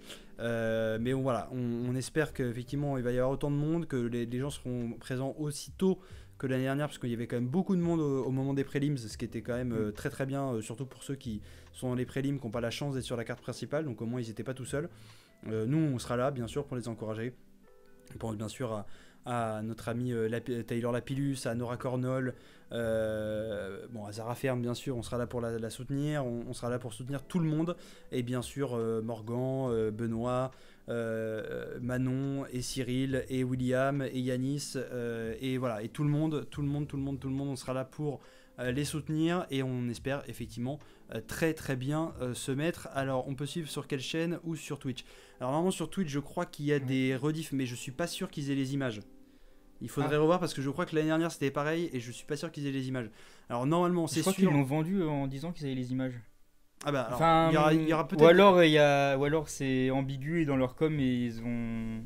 Tu vois, ils le vendent comme si tu vas avoir les images, mais ils te le disent pas clairement et du coup tu les as pas. Mais en tout cas, à partir de 18h, normalement sur Twitch, le Twitch du RMC Sport. De RMC Sport, exactement. Donc avec ou sans les images. Pour moi, sans les images, parce qu'il y a quand même. Voilà. On veut les images. On veut les images. Alors là, les images. Alors si tu as UFC Fight Pass, si tu veux acheter le Fight Pass. Sinon tu. Comment dire ? Tu peux aller sur des sites de streaming sur lesquels tu trouveras forcément les prélims. T'envoyer en privé. Voilà, exactement, à l'instant T. Après, sinon, bien sûr, pour tout ce qui est carte principale, parce que là on parle des prélims principalement, pour tout ce qui est pas carte principale, par exemple, tu peux les trouver, notamment le combat de Benoît Saint-Denis, le combat de Manon Fiorot et le combat de Cyril Gann, tu les retrouveras sur RMC Sport Découverte, donc la chaîne de la TNT de RMC en fait. Il y aura ces 3 combats là de la carte principale qui seront en clair et que tu pourras regarder tranquillement chez toi. Et puis après le reste c'est sur RMC Sport 2, tout ce qui est parce qu'il y a les early prelims qui sont sur l'UFC Fight Pass, et après tu as les prelims qui sont aussi sur RMC Sport 2. Donc tu peux effectivement, si tu as RMC, tu peux le voir aussi en clair là-dessus. Sinon c'est du streaming pour tout ce qui est pas en clair et gratuit quoi. En tout cas RMC, n'hésitez pas à nous glisser un billet pour la pub. Exactement. Bon, on a parlé du streaming, mais si vous nous glissez le billet, il y aura plus de streaming. Le streaming c'est mal. Il faut payer les RMC Sport 2, c'est important. Nous on l'avait fait d'ailleurs pour l'événement qu'on avait regardé chez toi, le Oliveira contre Makhachev. Qui était une petite déception quand même, parce qu'on était pour Oliveira, mais voilà. En tout cas, c'est vachement bien ce qu'ils font RMC Sport, de pouvoir sortir ces cartes, en tout cas ces combats gratuitement pour une grande partie des personnes. C'est vraiment bien pour les MMA FR. C'est vraiment un bon move de leur part. Ils mettent beaucoup d'efforts là-dedans. Ils ont quand même des belles équipes, donc on les salue aussi. Outre la vanne du virement, comme on dit, mais voilà. C'est gros travail de mise en lumière du MMA en France. Ouais, franchement. On leur a reproché un peu l'année dernière que ce soit trop axé Factory, et je trouve qu'ils ont un peu rectifié le tir quand même avec les docs qu'ils ont pu faire sur Manon, les docs qu'ils ont pu faire sur Benoît, notamment, puis après Charles Villa aussi qui du coup a pris aussi le relais sur Morgan, etc. C'est important, je trouve. Même Saladin aussi, ils avaient fait le doc sur Saladin, qui est pas à l'UFC mais qui mérite autant que les autres d'être dans un doc RMC, donc vraiment très très bon boulot. Donc, et sur Twitch aussi, très bon boulot sur Twitch, RMC qui ont pris ce virage de cette plateforme Twitch Et que ce soit pour le MMA, pour le foot et pour les interviews qu'ils peuvent faire dans leur format dans la sauce, où ils reçoivent des combattants MMA et des coachs, etc. Franchement, gros travail de Twitch de RMC sur Twitch. Ils ont bien adapté justement, ils ont bien pensé le nouveau média comme avec des nouveaux formats aussi. Ils n'ont pas fait une émission en plateau entre guillemets classique en la mettant sur Twitch, ils ont vraiment adapté les formats avec des mecs vraiment bon délire, qui s'y connaissent et qui sont assez réglo. Ouais, franchement, c'est vraiment top. Gros travail. Donc RMC, n'hésitez pas à aller les suivre sur leur réseau et surtout sur Twitch où ils font beaucoup de super choses, et puis en tout cas sur aussi leur chaîne qui diffuse l'UFC et le MMA en général pour nos Français quand ils sont concernés. Exactement. Et écoutez, sur ces belles paroles, on va vous laisser puisqu'il se fait tard et on n'a pas encore dîné. Voilà, pour tout dire. Il fait faim, exactement. Donc on vous souhaite une très très belle soirée à tous. Profitez bien, revoyez tous les combats que vous pouvez revoir pour bien vous préparer pour demain. Et puis on vous donne rendez-vous demain donc sur nos réseaux sociaux, bien sûr.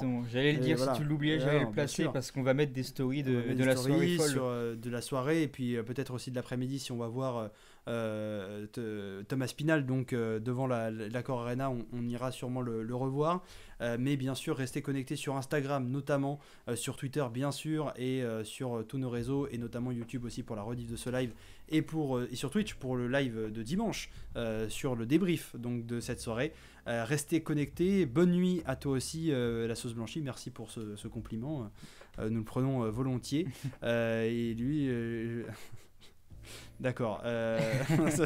Alors je ne lirai pas ça en live, mais bon, je vous laisse profiter du commentaire de la sauce blanchie. En tout cas, merci encore à toi d'être passé en fin de live. Toujours un plaisir de t'avoir dans le chat. Merci à tous de nous avoir suivis. Merci Antoche. Et puis à demain, bien sûr, pour cette magnifique soirée. Et à dimanche. Pour le débrief. Exactement, pour le débrief. À très vite sur Trosport.